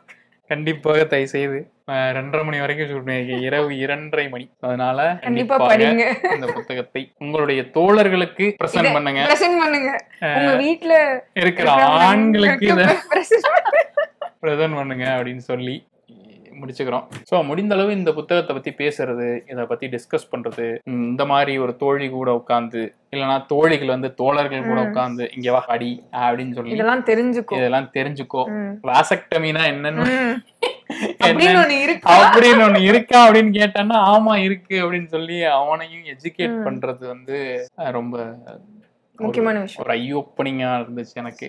எனக்குமே நிறைய தெரியாத விஷயங்களை வந்து சொல்லி கொடுத்துச்சு. தோழர் கீதா இளங்கோவன் அவர்களுக்கு நன்றி, அவர்களுக்கு வாழ்த்துக்களும் கூட. மறுபடியும் ஒரு 4 மாதங்கள் கழித்து சந்திக்கிறேன். இல்ல சீக்கிரமா சந்திக்கிறோம். வணக்கம்.